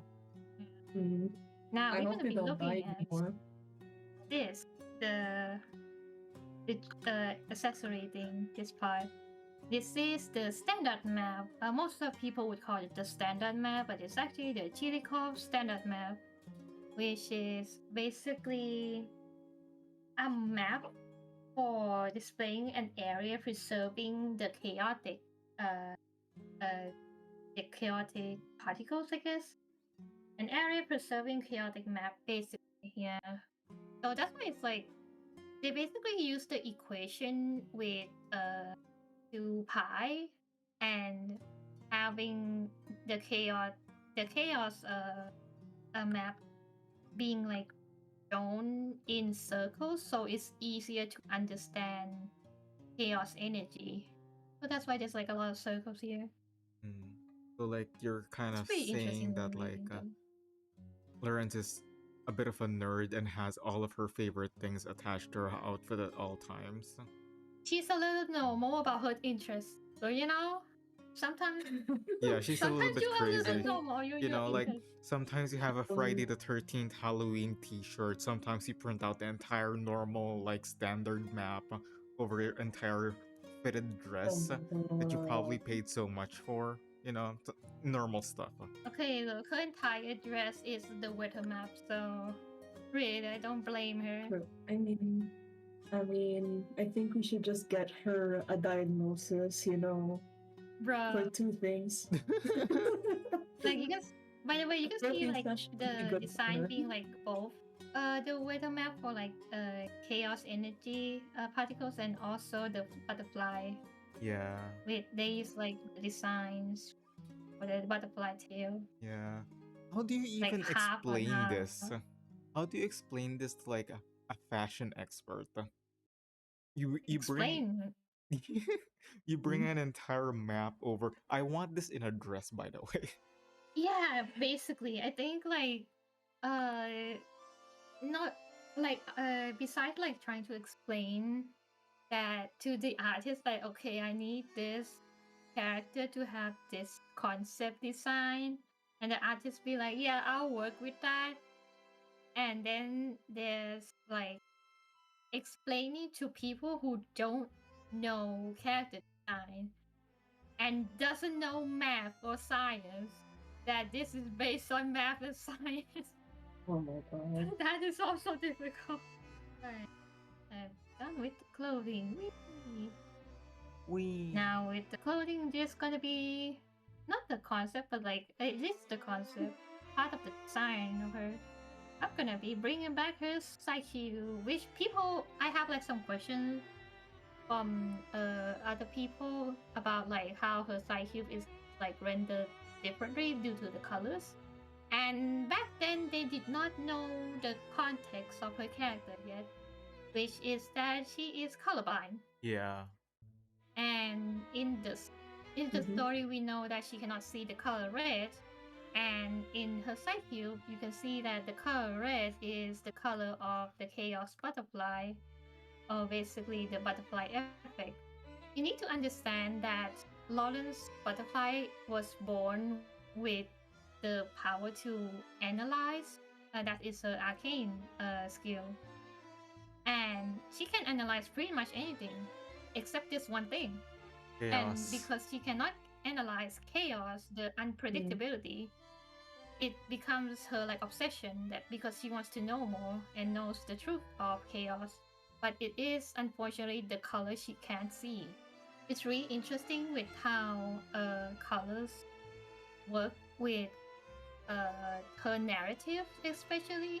They made her specifically colorblind to show us like what she can understand and what she cannot understand, because her power is so fucking OP. Her power is like Marcus. Yeah, Oh, it's yeah. so fucked. Her And power like, is so OP. and it also fits with the narrative of like Turquoise Serpent Club in general, of like being annealed in all that and things like that, I guess. Yeah. Yeah. So like this goes to like her character design too, because like you can see like both her design in I1, I2 are in colors that she can see. These are all like the colors she can see, which is like this, like all the yellows. You can see like why there's so many yellows, because well that's the color she can see. Unfortunately, they're like the colors she can like determine clearly. But besides her like color palettes, there's also another character who is designed in a color she can't see, and which is a Chut Sun here. The Chut Sun right here. He is also designed like, and he is designed like to be like at the introduction chapter of the game. Yeah. And they already thought of designing the person who would see him for his true colors.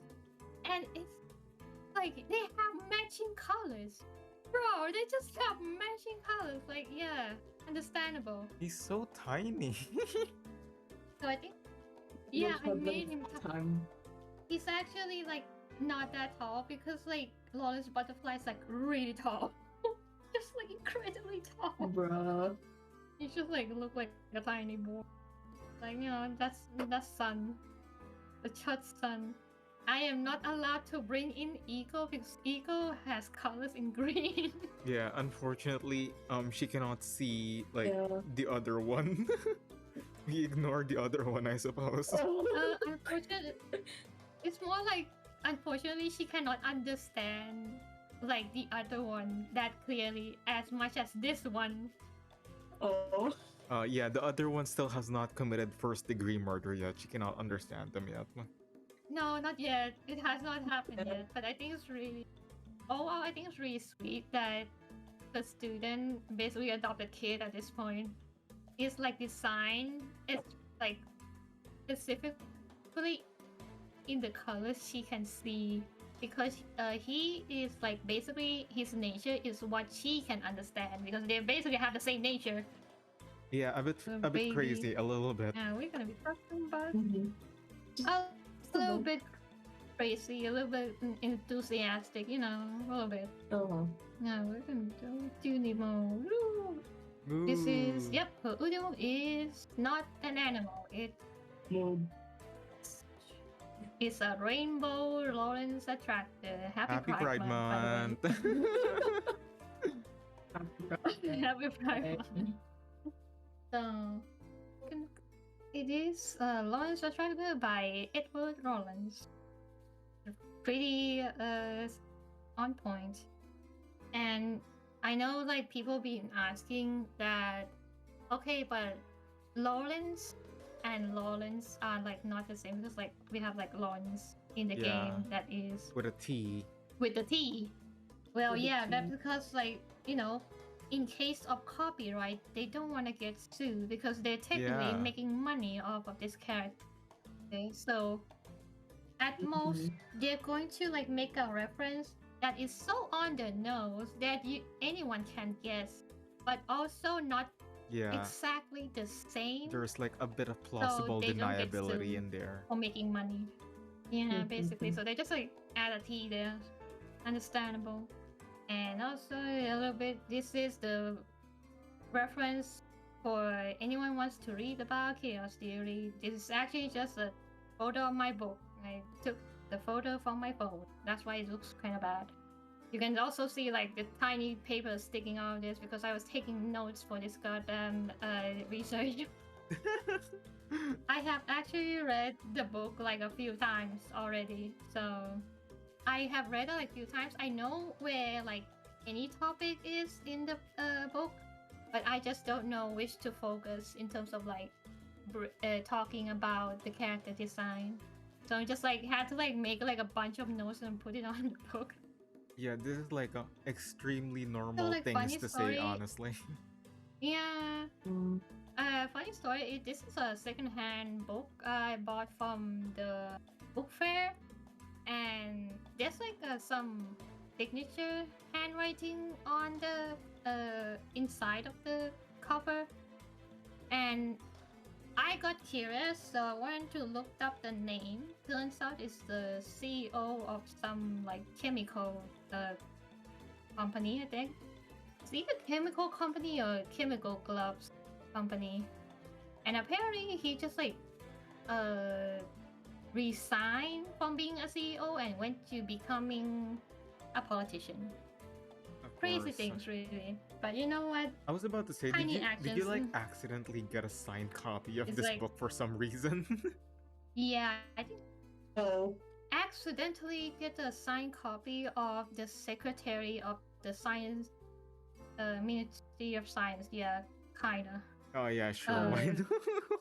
Unintentionally, but you know Jesus what? Coincidence. Christ, Guess, Yubi, man. what is your life? Hey man, sometimes you know what? Sometimes chaos is just like a string of events. Go Oh to Ramona. my god. Hey, Ramona, Ramona the the baby. goober. I feel like you have I a love lot her. to The talk about goober. with Ramona. We're gonna start. Yes, I do. But actually, I have like a lot Yeah. to talk about like both of them because they are like within the my realm of interest, science and art, really. Yeah. Ramona. Her name means wise protector. Pretty self-explanatory, really, with her role as Ramona and also Teresita is the protector of the city. This is like very self-explanatory. And now we're gonna do the good old silhouettes. This is kind of a mess, really. Not gonna lie, it's like a lot of mess, Yeah, but there's so much empty it space and really all like that. they have like really clear. Yeah, Mm. but also there's like an empty space here, but like not much. Like other than that, it's like oh, it's like this shape. I see. They just like went go with this shape, but it is a really good like clear shape that sends the message on what this character is, what this character does, and I can see that this character this looks like a brush. Not gonna lie, the silhouette looks like a brush. It's like yeah, it makes sense Yeah, just a actually. little bit, honestly. Despite not being a brush, yeah, Yeah. despite not being a brush, it's actually agave incense, and we can see the designs too. I actually like the colors. The colors reminds me of like uh actually a agave plant. Yeah, the cactus. Actually reminds me of that because of the green colors. Yeah, I mean, like, for But some there's like a reason, lot of detail. like the Yeah. colors remind me of like you know how like reverse is very much muted in a lot of its colors, and then still I0 still pops Yeah. off a little bit with like the scarf, but like I2 just gives it so much more pop with like the embroideries and also like the flowers on the hair, and then like this is very pretty, honestly. Like I wouldn't say Mhm. it's a big contrast, like a I majority of characters, but like it has color. yeah, with how like her characters has something to do with rebirth, it's understandable why her colors on like her I1 is more like gray scale. Like a lot of them, you can see like very gray green, very gray brown on like her inner orals, and very even her scarf is like real gray. But like with her I2, it's more like vibrant. You can see like more accent color. Even like her shirt is like not even black, but it's like greenish. Pretty good colors. You can see like a lot of cyan too. Yeah, let's see the splash art. Yep, her splash art. I really like her splash art. Pretty good. Yeah, You can see like I it's such love the a good Udimo. art. Oh, Yeah, there was yeah. look oopy, basically oopy. You Big, see like big whoopee.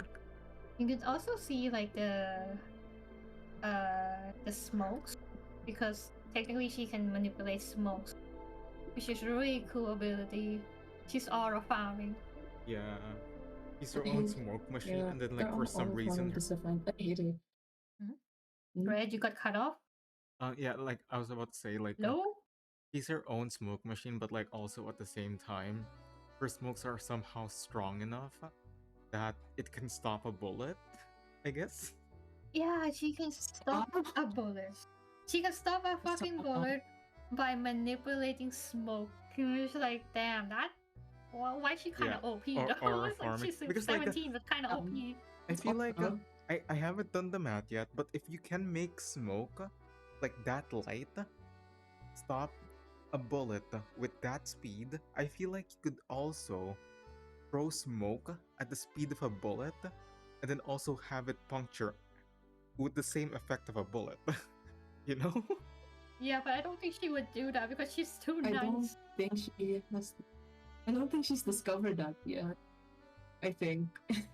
Yeah, she doesn't feel like the character who would like use her arcane skill for violence, I think. Yeah. No. I mean, like, don't worry Unless it about it. She hasn't happens. gone to cop school yet.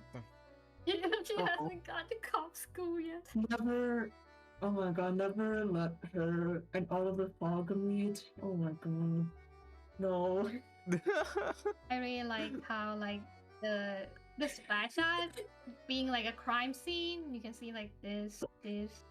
Yeah. Such a good like little detail to tell you that this is a crime scene, by the way. Put 2 papers here. And it's just like, yeah. Also like some linings of someone dying on the staircase. Look Yeah. at that. Some like white lines here. Like casually Oh, no. aura farming and chilling at the same time and being a complete vibe at the crime scene. Just girly things. Hashtag. Yeah, she's Oh my vibing. god. She's Oh my allowed God. to. She has a badge. Let her do her thing. Yeah. Okay, so like for like the designs on like the patterns here, and also like the pattern here from her smoke, this is very similar to the patterns on the mask of the dead, the skull mask. Yeah. On Day of the Dead, Dia you'll see de the los Muertes and all that. lines here, the vines. Yeah. Mm. And then there's gonna be I had to look this because I am not good at Spanish. Okay, so do you see Yeah. the tiny tiles? There's the tiles on the floor, there's stairs. This Yeah. is also like one of Mexican art called calavera tile pattern. Talavera. Calavera, basically. Yeah. Mm. So I thought it was really interesting to be seeing them in a crime scene, though. But that's okay. Yeah. She's a crime scene cleaner, so that's what you're gonna be seeing her. It's fair enough. Yeah. Yeah. Her character has like a lot of elements of like Mexican art, so I'm gonna start off with like something simple, like the mask, the patterns on the mask, and also the painting on the floor tiles, and then we're gonna be doing the clothing, and the first part we're gonna be looking at is actually her scarf. I think like serapes. Yeah, it's a serape scarf. Yeah, pretty much kind of like the same, but like a different color. Yeah.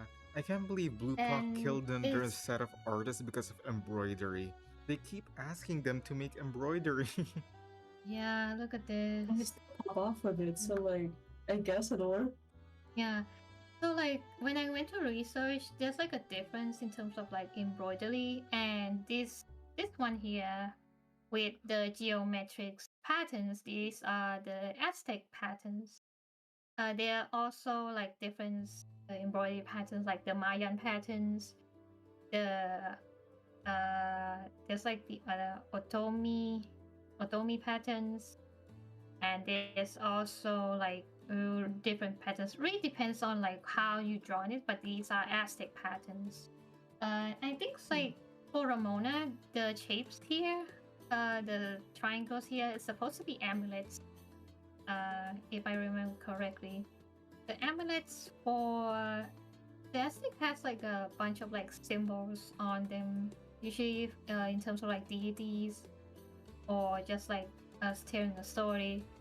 Like a lot of them are like very vague, and they're more like motifs on the patterns. But like I think like this is like the simplest I can like find. So now we're gonna be looking at these here, the cacti, the agave supply, basically. The tree itself is really big.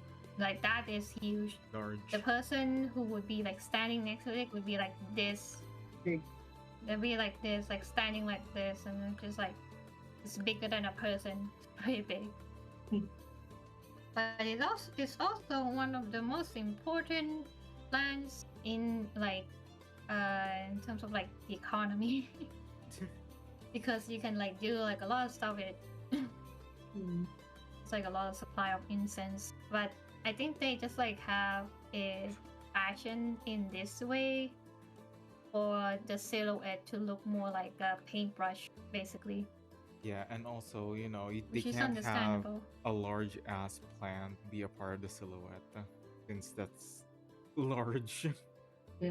Oh, the Mm. the agave incense is actually just like a stick, like a stick of like normal incense. Actually, I went Oh, to look they that just up. had to like Uh, It, yeah, makes sense. yeah, it's more modern times. Just incense sticks like this. It's not as cool as this one, so this is more ritualistic, I think. Yeah, it feels more like ritual. I don't want to say it looks like a giant blunt, but it does look like a giant blunt. No. It kinda does, though. is there? I mean, there's like. Is it bad that I want to say that there's like a really big overlap between how incense and blunts are made? It's like a big overlap. Are you sure Is it you? a bad I thing to mean, Are you say? sure you you're- want to be talking about this? Yes. Hey, you're setting plants on fire, and yes, you use the smoke. It's basically almost the same thing, you know? Hey, it was like, Same oh thing yeah, I from forgot to cigarettes, like too. talk about like he has like the badge the entire time, despite saying like, no, I'm not working for the police. Still has the badge, carries the badge. Even Anil mentions that, oh, you have a badge there, okay? Yeah. The police. Is this considered stolen valor or something? I'm not sure. Okay. Okay. Now we're going to be doing the second one. I2. And her I2, you can see homestead marigold flowers. Like from the get-go. The marigold flowers. This is Mexican marigold, by the way. So you see like the red ones, the yellow ones. You see it. I can see like Blue Park really wants to like painted her face in the mask so bad, but you need to remember that China has like a policy against tattoos on like the body, so that's gonna be going into censorship. This is as much as Boomhawk can muster Yeah, it's in unfortunate. terms of like painting the face. It's really Mhm. unfortunate. I mean, like, It's it also has unfortunate. like a tattoo or something down on Uh-huh. her thigh, but like it's blue, I think, and also like a Yes, this, blue. yeah, and like I think It's also a flower, yeah, marigold. but it's pretty, and like Mm-hmm. it's not that visible on her Yeah. face, so like it's very sad. No, artistic decision. Yeah. Yeah. Oh, the things you have to do for like because the law. And there's also the bag. I also like the bag with the patterns. So like embroideries, a lot of Mexican embroideries are nature, like depicts like of nature, like flowers, leaves, plants, animals, and they all have like different meanings and such. And besides that, is that the colors of Mexican embroidery, much like in Bulgarian, also has meanings. So we're gonna be Oh dear. reading out of the meanings. We're Okay? back. We're back in the building. Oh dear, we're back. We're back in the goddamn building again. So for red is protection against evil, strength, passion, love, all that jazz. You know, the color of red. And yellow is light, the sun, abundance. It also is joy. Blue is trust, loyalty, serenity. Green is life, growth, and rebirth. Oh, which is understandable why she has like a lot more green now. Like a lot more green, like with the tassel, especially. And the white, especially from like her shawl and also her scarf, is the connection with the divine or higher being, and purity, which makes sense. She's an exorcist, so she does have a connection with the higher being, as in connection with spirits. Yeah. We're back in the building. Oh my god. Oh look, it's not that bad. that. It's just a bunch of colors. It's just a bunch of colors with meanings. It's not that bad. No, it's fine. It's fine. I'm fine. The thing is that you just brought back 3.1 memories, and when I have to think back about 3.1, I have to think back to like Verity and all that stuff and all those things. You know. Oh, come on. It's not even that bad. Ooh, come on, we're gonna do the concepts and we're gonna do like the first one instead. I'm gonna explain to you the concept of how to do like concept art, okay? For like the most part when we do concept art, we were given the concept first of like in like points like okay, what kind of character this is or what kind of like idea do you want this character to be like design based on, and at like the first part of the process after getting that information is that we will immediately sketch the silhouette in this case, like just immediately just like start drawing silhouettes, and we'll start drawing whatever is the biggest part that will tell the story of the character. And in this case you can see like the biggest specific part is the moth here, and also the silhouette that looks like a praying fire, which is actually the agave incense.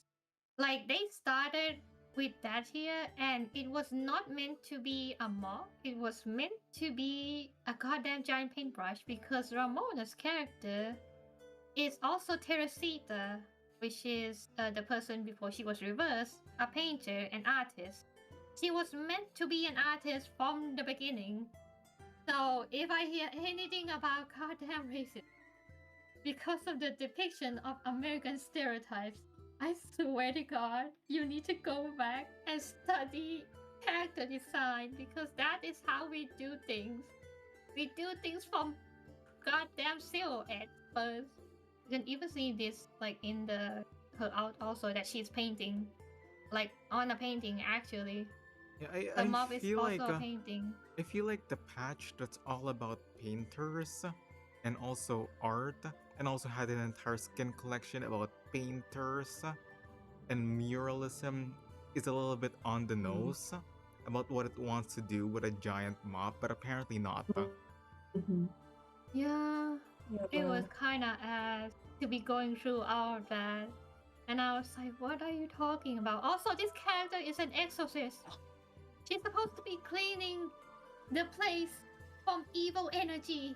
That's like what an exorcist was supposed to be doing. Like, It's like part of her job. Like, yes, part of her job. Let her do a job. Her job is to be a crime scene cleaner and cleaning stuff from like evil spirits. That's kind of her job.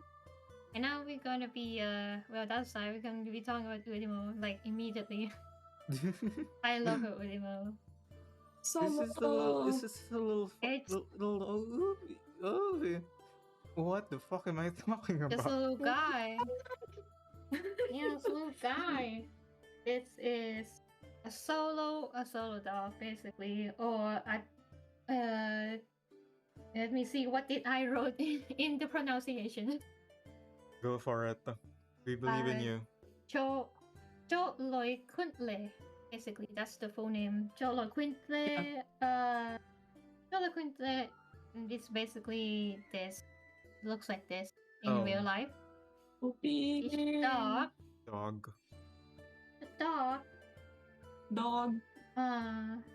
Deimos over here, what do we just call it? So Ascal? like Yeah, oh my god. essentially. Yeah. Yeah. Yeah. So like the name Jotloid Kuntle is basically a combination of Jotloid, which means strange, deformed, buffoon, basically silly, and Kuntle, the Kutli, which means dog in Aztec, I guess. Oh, so So just basically silly dog. it means a silly dog. Oh my god. Yeah, it's just means silly dog, actually. It actually just means a strange or silly dog. Or very stupid dog, basically. Yeah, and she like So, the entire event she's been Basically, suppressing the people, silliness. True. yeah, it's so like you can tell that people have been people since the beginning of time. They still love dogs and they still love calling their dogs stupid. There are no thoughts in So that like in terms of dog like image. folklore, yeah. So we're gonna be talking about some folklore. From what I researched, it's the dog in the legends are known for like carrying souls and helping the souls cross the city of death. And but they all will also refuse to carry the souls if the souls used to mistreat dogs when they were alive. So uh, I guess that's a lesson on not to be mean to dogs unless you want to not be helped by dogs. And when you are dead, please be nice to dogs, basically. Imagine. I Nice mean, to animals yeah. food. I mean, like, cool though that they This is a warning from dog lovers. yeah, it's cool that they have like a connection to like, you know, dogs Mm. in the afterlife, you know, have the exorcist be like a dog that represents something in the afterlife, I suppose. Some sort of justice, even. Yeah. Something along those lines. Yeah. Well, the Mexican they really love dogs. The Aztecs, I guess. Yeah, the Aztecs really love dogs. So, other than like the legends of like Cholo dogs, the Cholo dogs are also known for being like assistants in treating like illnesses. So like they were used to like treat sickness by having the Jolo dogs lie against the parts of the patients that has like the disease or sickness to ease the pain and keep the patient competent. Uh, Apparently that's medicine Yeah. technically. So like they invented Ha- therapy ha- dogs back in the Aztec days. That's amazing. That's great Yeah, actually. basically yes. I guess, man. Type shit. So like having dogs with the patients will help like ease the pain immensely. This is what they believe? Oh, Oh. technically they're right. Yeah, technically they're right because like that's Technically just they're right. psychology. I'm like add that on top of like the placebo effect or something and like that's great. You know what? Good for them. Good for them. They know what therapy dogs are. So like for like the more modern time, we have this. This is Diego Rivera and Frida Kahlo with the Cholo dogs. So like after the Mexican Revolution, the image of Cholo dogs was adopted by Rivera and Frida and became one of the nationalist symbols. So this is why Ramona being like her último being a Cholo makes sense. Makes perfect sense because of the of Yeah, her character. muralism. Especially the Mhm. yeah, True. Muralism and also fighting during the revolution. Yeah, a lot. Yeah. Okay, we're gonna be talking.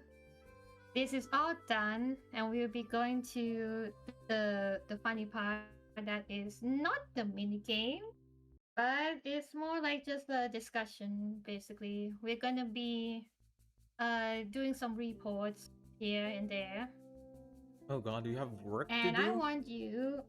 You Yeah, have we work. still have paperwork to do. Okay. Oh dear. Look, we're with the Voidcast. The Voidcast here are all investigators, and we have gathered enough information for us to discuss what will be happening in the future. This is basically theory crafting with UB. Oh dear. Episode 1. Bro. theory crafting with UB. Episode 1. This is gonna be episode 1. Okay, so I want you to pick a folder. Which one? Deimos, you wanna go for it or should I go for it? Go for it. Yeah. 1, 2, 3, 1, 2, 3, 1, 2, 3, 1, 2, 3. Let's go for number 3 actually. Sure, why not? Number 3. Okay, you wanna go with number 3? Sure. Let's see what's number 3. Oh. We have the Oh. cops. Hello. Okay. Sudden What are you cop talking jump about? scare. We get the cops, yes? Yeah. Uh-huh. Sounds good. So, in this event, the Witches Bureau has recruited a new member of the team, and we have Ramona from Mexico City. And this is what I want to be talking about, is that this is another exorcist. And we Individuals. also have an Yeah. exorcist before Yeah. this. We have Mhm. an exorcist before this. So, like, what is your opinion on this? That lately, the Witches Bureau has been recruiting in exorcists, very young of them too, with Uh, a very powerful arcane skills also, because they're also at the top of the meta right now. right. Yeah, we have someone who can stop bullets and someone that has a stand. It's a stand. Hey, like one of them can stop bullet, and the other one can basically summon Pokemon. Alright, let's think Like, about this. I mean, like, what You do like they what do you want with think? exorcism? Because, like, I wouldn't say there's not that much threats when it comes to ghosts in the world. Mm, I mean, like, Mhm. the mainly hostile ones yeah. are, you know, the things that we have seen Mhm. in Chinatown. We didn't even fight any ghosts technically in this event. We just saw more so like Ramona's Yeah. expertise Mhm. in like smoke bending, I guess, if you would like to call it that. But aside from that, I mean, like, who knows? We'll see. Who knows? Maybe like next year, like Chinese New Year, Black Ibis becomes playable, and apparently she's also an exorcist or something like that. I don't know.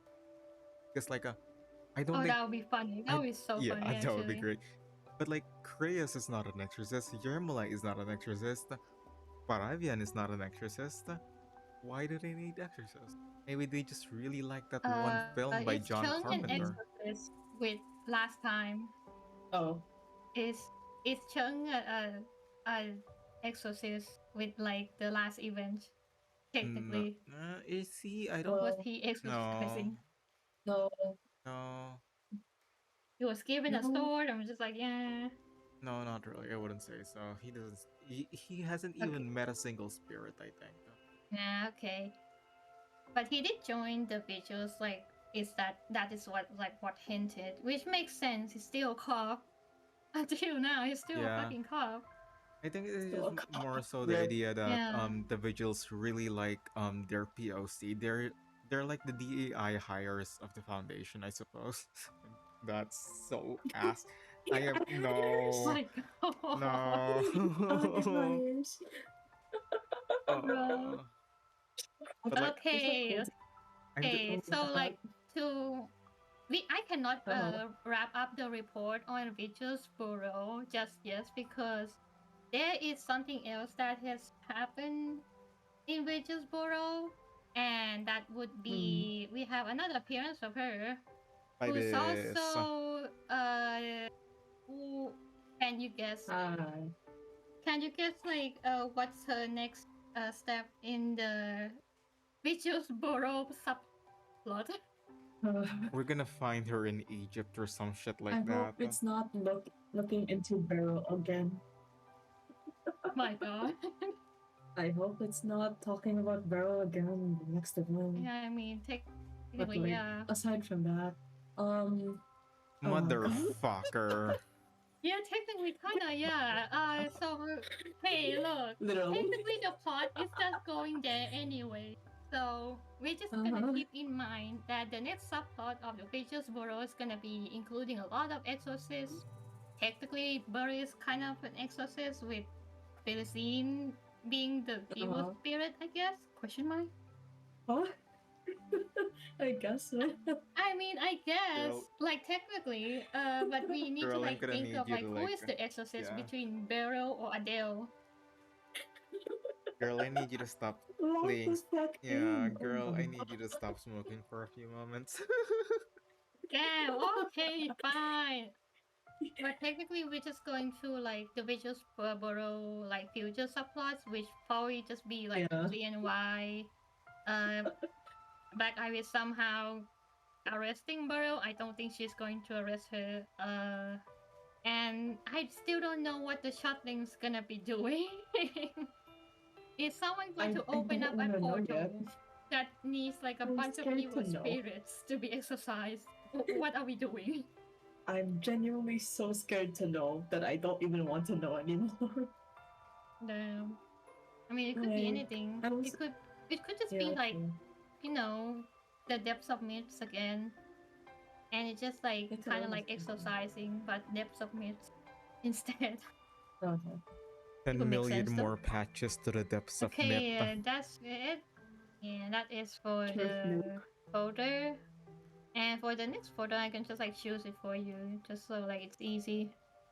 And we can be talking about Lawrence Institute.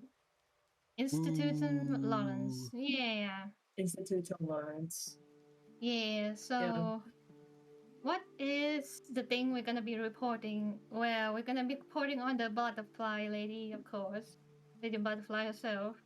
And seriously, like after gathering all this intel on Lawrence Butterfly and seeing her story in her character story, what do you think is the goal of Lawrence Institutum?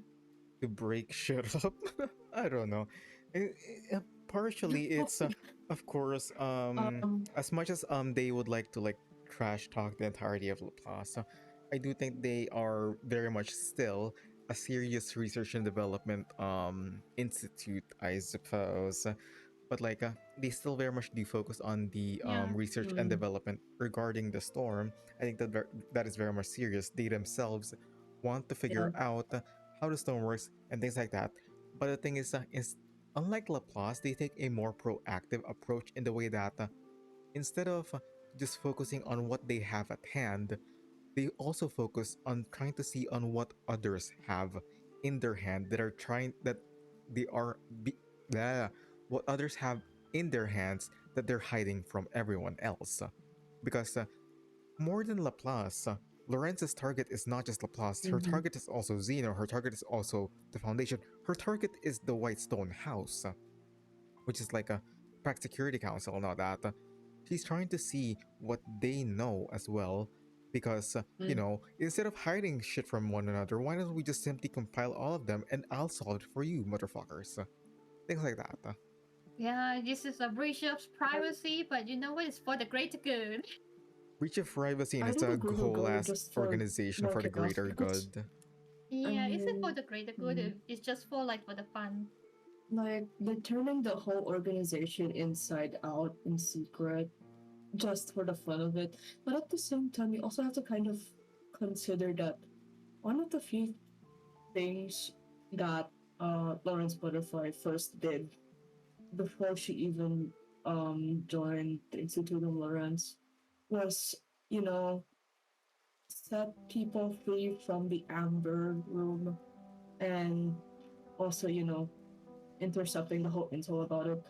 And she still does that. They still intercept the shit out of the Amber Room plans or something along the lines of it.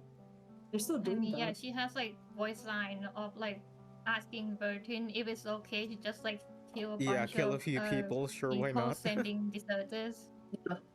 Can you Just kill? kill a few Can we people. kill people from the Pax house? And Bertin's like doesn't answer, and she's just like, "Oh, is that a yes?"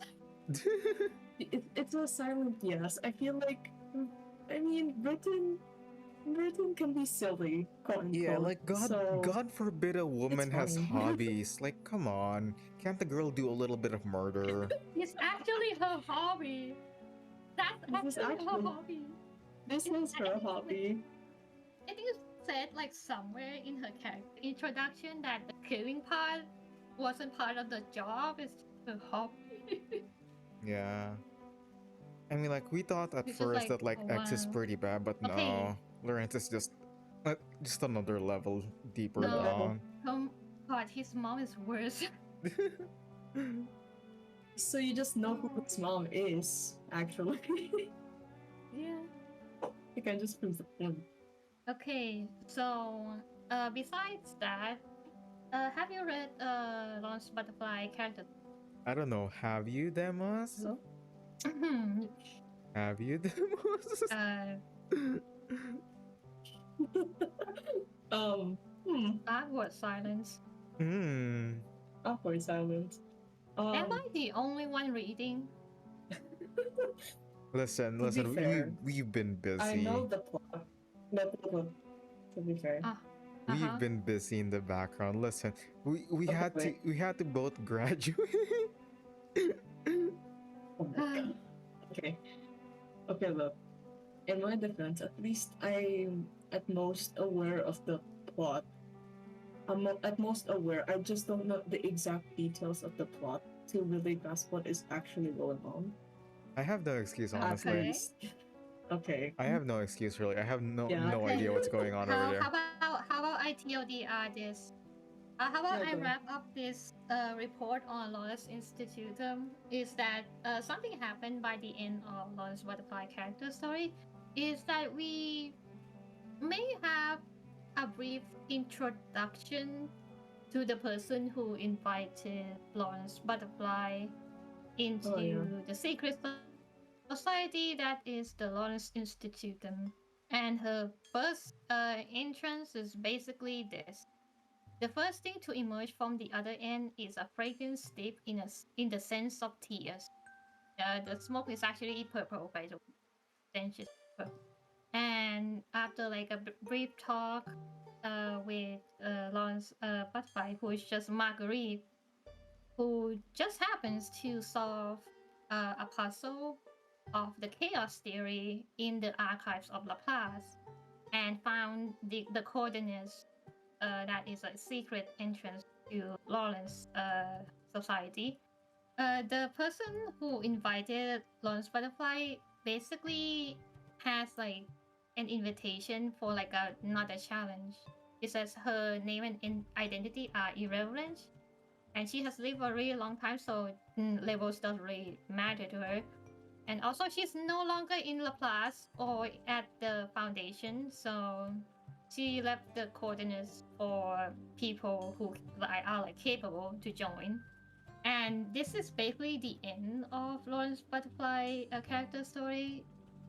Is the person asking Marguerite that would you like to be the first find the very first butterfly that caused the storm to fall? Basically, there's a reason behind the storm, and it's basically actually might be a butterfly. Yeah, the origin butterfly. Oh my god, they're finally bringing Yeah, back the the original thing that for butterfly. Butterfly. some reason they brought back. I mean, they brought in during chapter 1, didn't know what to do with it, and now 3 years later they vaguely mention it once. I'm still not pissed about chapter. Yeah, I'm still I pissed about remember that chapter the 1. original butterfly. That's Yeah, fair. I remember that. I'm bitter. So like for this intel is very brief and doesn't really tell much other than the first identity being related to a fragrance like scent of tears. Coincidentally, we do have like a character that is supposed to be playable in this patch, but is not playable due to probably like Reasons. some technicalities with. The reasons why. Basically, I think it's probably because of like the gameplay. Good reasons. They might have been like doing like gameplay stuff, and they're just like not ready for the gameplay of the character They're yet. not yet So ready they for have peak. to like They're not ready for so peak. like for us to be able to expand the question on who this person is, I'm guessing I'm just gonna call the founder of Lawrence. I'm assuming she's the founder. Lawrence founder. We're just gonna have to open up the next folder, Jeez. which is Management Day. Of course. Oh, hello. Our good old friend. So if you have looked up the atlas on this patch, there's a character that should be playable on this patch, and that is a supporting character, Miss Lady by a Lake. Yeah, she's ruining like my She also 100%. appeared first. Oh. That is true. She Mhm. first appeared in 3.2 and in SOS, Syndrome of Silence, the minigame mode of Coppelia, another character, little baby. Oh. So like for context of who people who have not played the entire Syndrome of Silence and unlock everything like a maniac like me, one of the events you can find in the game that requires you to encounter this event for the ending 2 is this. The Flower and Trance event is an event where Coppelia will briefly get support and assistance from her guardian, who she calls Nectar. In the description, it says, "You recognize the fragrance. It's like the notes she left for you. You listen carefully, but you never hear her voice. That voice carries a fragrance. Whenever you smell it, you avoid punishment, you get candy, or you hear things you don't fully understand." So, for context, the fragrance itself is described to be like purpley, like basically like a purple fields of flowers. The nectar that is like the item in the game is also purple liquid. And the person who appeared in the ending 2 after receiving the nectar from this event also has like a sprite here. She'll be the one who take Coppelia away from Manus Vindicte. And if you go back and look at the sprite in the folder before this, oh my god, I do not have the sprite on me. That is so bad though. Nah, that's okay. But they basically have the same sprite. TLDR, they have the same character sprite here, the tiny one, which is very vague. Very nice to see.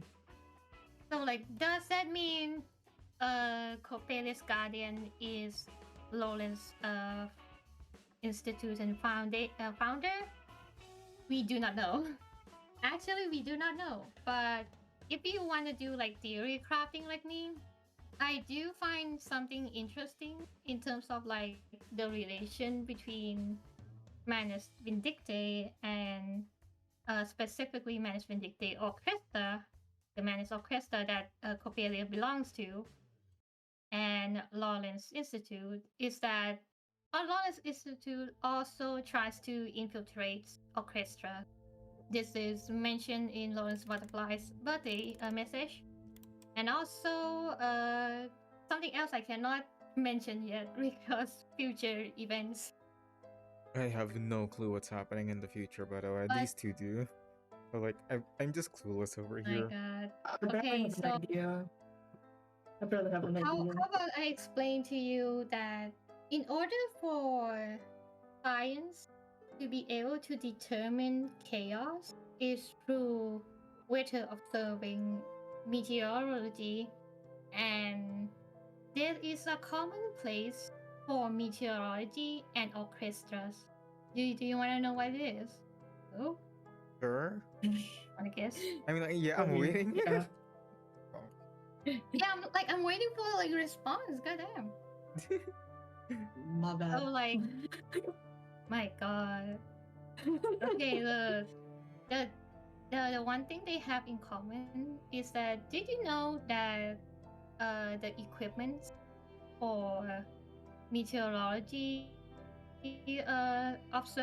observation is called instruments?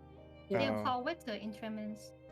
To be fair, it's called instruments in a lot of And fields. do you know what instruments they both have? Yeah, yes, but like, do you know like what instruments they both have that is like the same in common between like a classical musical orchestra and in meteorology? Chimes? No. Fuck. The same instruments they both have is actually a tuning fork. Both meteorology and a music orchestra use tuning forks, but in like a very different way. And like music is just for sound waves, yes, but for like tuning the sounds and checking the sounds. But for like weather observing, it's actually for determining the density of the air, or in reverse case, pneuma, which actually Coppelius has the ability to do that. He actually has like the ability to like determine and identify like expressions through like vibrations, like if a person is happy or not, or is something is there or not, which is the reason why she keeps tripping over stones and falling into wonderland. I suppose she keeps doing that in the game. So for like the future of Coppelia, there's like a really good chance she might just like gets to join Lawless Institute for some That'd be reason. very funny. Oh my god, she's gonna be joining Lawless. I mean, she's already got the killing part done though. She's done so many Okay, killings. sure one. Killing part, but it's in a way that she doesn't really know what's going on. She doesn't know what's going on in her defense. Yeah, she doesn't really know what killing is because Manus keeps telling her that yeah, death is just a transcendent stated to like the divine, and we're going to return to the mother or something. And Coppelius does not understand that either. Yeah, that's just a normal Monday, you know. She's gotta deal So with yeah, that's that. Yeah. One day. Girl. just a no Monday for her. Okay, so this is a wrap up for all the 3-5 cases, and is that any of this going to be happening? We have no idea, but there's always just theory crafting. So we Yay. could be Updating. doing that, yeah, in next Yay. episode. Yeah, let's go. Let's go. And with that in mind, that's another episode. That's 3 more presentations, and oh my gosh, I'm gonna be completely honest. Like, I've been really enjoying 3.5 so far. Like, I know that I was going to enjoy it when it first like got announced and all that, but 3.5 has just been genuinely really solid altogether. So like, you know, from the lore to the art, references and all that we have all discussed, but like in general, it's just really enjoyable, and I think more or less we all agree over here, right? Like, I assume that we all agree. It's fun. It's really fun. Because I like investigative like stories. Especially like in like games, like point and click games. This one reminds me of them very much, with Ramona being the protagonist most of the time, and Lawrence Butterfly is like the second protagonist who's like halfway there and just like kind of stopped to just watch because he already knew what's gonna happen. Yeah, just aura forming along the way. Sure, why not? He's just like, I already knew I'm gonna watch. It's like, a damn. big split. Yeah, but like speaking of point and click adventures, I'm sure that we're reminded of one character being part of the point and click adventure, but we're not going to be talking about that. Sure, why not? But I want Ramona and Lingye to be cop buddies. I want them to be solving crimes. oh my god, Please, it would be funny.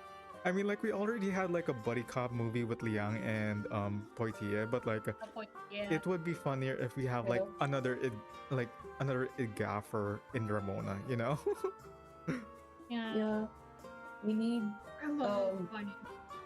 the 17 and the 18-year-old Vigils kids, you know, it would be a very play dynamic to watch. Yeah, They're it would be doing their hilarious. best. Meanwhile, their boss, Black Ibis, just simply watches in the background. Holy shit, these kids are funny as shit. It's true. Oh, you need to see Ramona's character story. It's really fun. God damn it. Unfortunately, it still has not released in global. Not Oopsie. yet. No, you will see it soon. Because, like, That's Black soon. Ibis is ridiculous. Black Ibis is fucking ridiculous. I think we've already come to that consensus like back in 2.5. Yeah, No, she's that's okay. ridiculous, but she's also, like, probably, like, the only few adults that is, like, close to being, like, Ramona's guardian. Yeah, one of the few adults that are not abusive, I guess. Yeah, not abusive, because Black Ibis actually cares about Ramona. That's the thing. That's She wild. doesn't. It's like she was like respecting Ramona's boundaries, Yeah. even though she's like insistent of Yeah, having her she's join. insistent, but she also like cares a lot about Ramona's like boundaries because she understands that Ramona's relationship with her parents is not a good one. So she just like doesn't dig deeper. But also she wants Ramona to be like having a life that isn't in solitude, like being surrounded by people and friends, Yeah, stop especially being a in her neat. age. Yeah, stop being emo basically. Uh, she has like Ramona has like an entire birthday message where Black Ibis just sent her like a birthday card basically, and it's just printed in big letters "Happy Birthday" for everyone to see when Ramona like takes off the card, so people can know that it's her Oh my birthday. god. And people like happy birthday Ramona like left and right because they saw the fucking card that is so in the your face. So like That's Ramona cannot wild. hide the fact that it's her birthday because everyone fucking knows. And now she Yeah. has to be celebrated. Aw. No more lone wolf. Yeah, that's No. sweet. That's kind of insane, you know? That for some reason in the world of reverse, a good boss somehow comes from the cops. That's how bad it is. Somehow. Yeah. It's so Yeah. fucking bad. But also like in like the character also Black Ibis was like offering to buy Ramona some furniture because she was like living alone. Like this is a teen living alone in the cemetery. Huh? And there's like Yeah. barely like there's only Mhm. one chair at her furniture in that cemetery. Oh, So like no. Black Ibis was like, hey, I can buy you some furniture. You need anything? You need Mhm. help? Like, and Ramon's like, fuck off. I don't want your help, coppers. Like, What does girl even do all day in the cemetery? cleaning? I don't know. Cleaning. She just chills. She's Eternally. just chilling. I guess it's a vibe. I guess. Yeah. But now it's like no more Batman for you. Like I've been waiting for the Yeah. opportunity to compare her to Batman. for Oh no my reason. god. It's so funny because like she's not even an orphan. She basically orphaned herself. Yeah, emancipation. Or Yeah. She basically just like disowned herself because hell nah. Okay, Hell nah. but like if she's Batman, who would win? Arcana or Ramona with prep time? Ramona would prep time, I bet. Like TLDR, give Ramona all the exorcist equipment and oh my god, Arcana's dead all the prep again. time. Oh my god. We're sending her back to the grave. Oh. We're Yeah, exactly. sending the fucking 17-year-old to battle. This is our dangerous mission yet.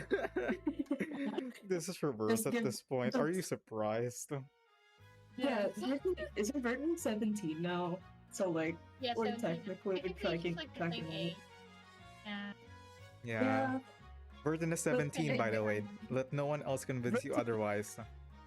Let no other person convince you that Burton is still 16. That motherfucker is 17 now, okay? Okay, time Like, moves. Jesus. Time happens. Time- This is not related to Time anything happens. else happening in other social media networking site. This is not at all related. This PSA is for just the public good for no reason whatsoever, okay? Okay. Okay. I feel like one of the details that people don't point out is that Ramona specifically give like Black Ibis the instruction that if you want to contact me, you have to do this stupid little thing Yeah, at the cemetery Okay. to Okay. summon me. give me a heads And up. Okay. Thing is, Ramona keeps talking about how Black Ibis keeps bothering her, meaning Black Ibis went to that fucking cemetery and do this stupid little thing to summon her multiple times already. Like Multiple she's times. like does not fucking care. She has no shame. Yeah. Do that all the time. And Ramona is so fucking annoyed. Yeah. Like, God damn, it should have stopped you. Uh-huh. You should have Yeah. shame. without shame. We should have a But you Black don't. Ibis La Llorona like cover. Yeah, but I feel like now we're like um oh my god. Hello. You.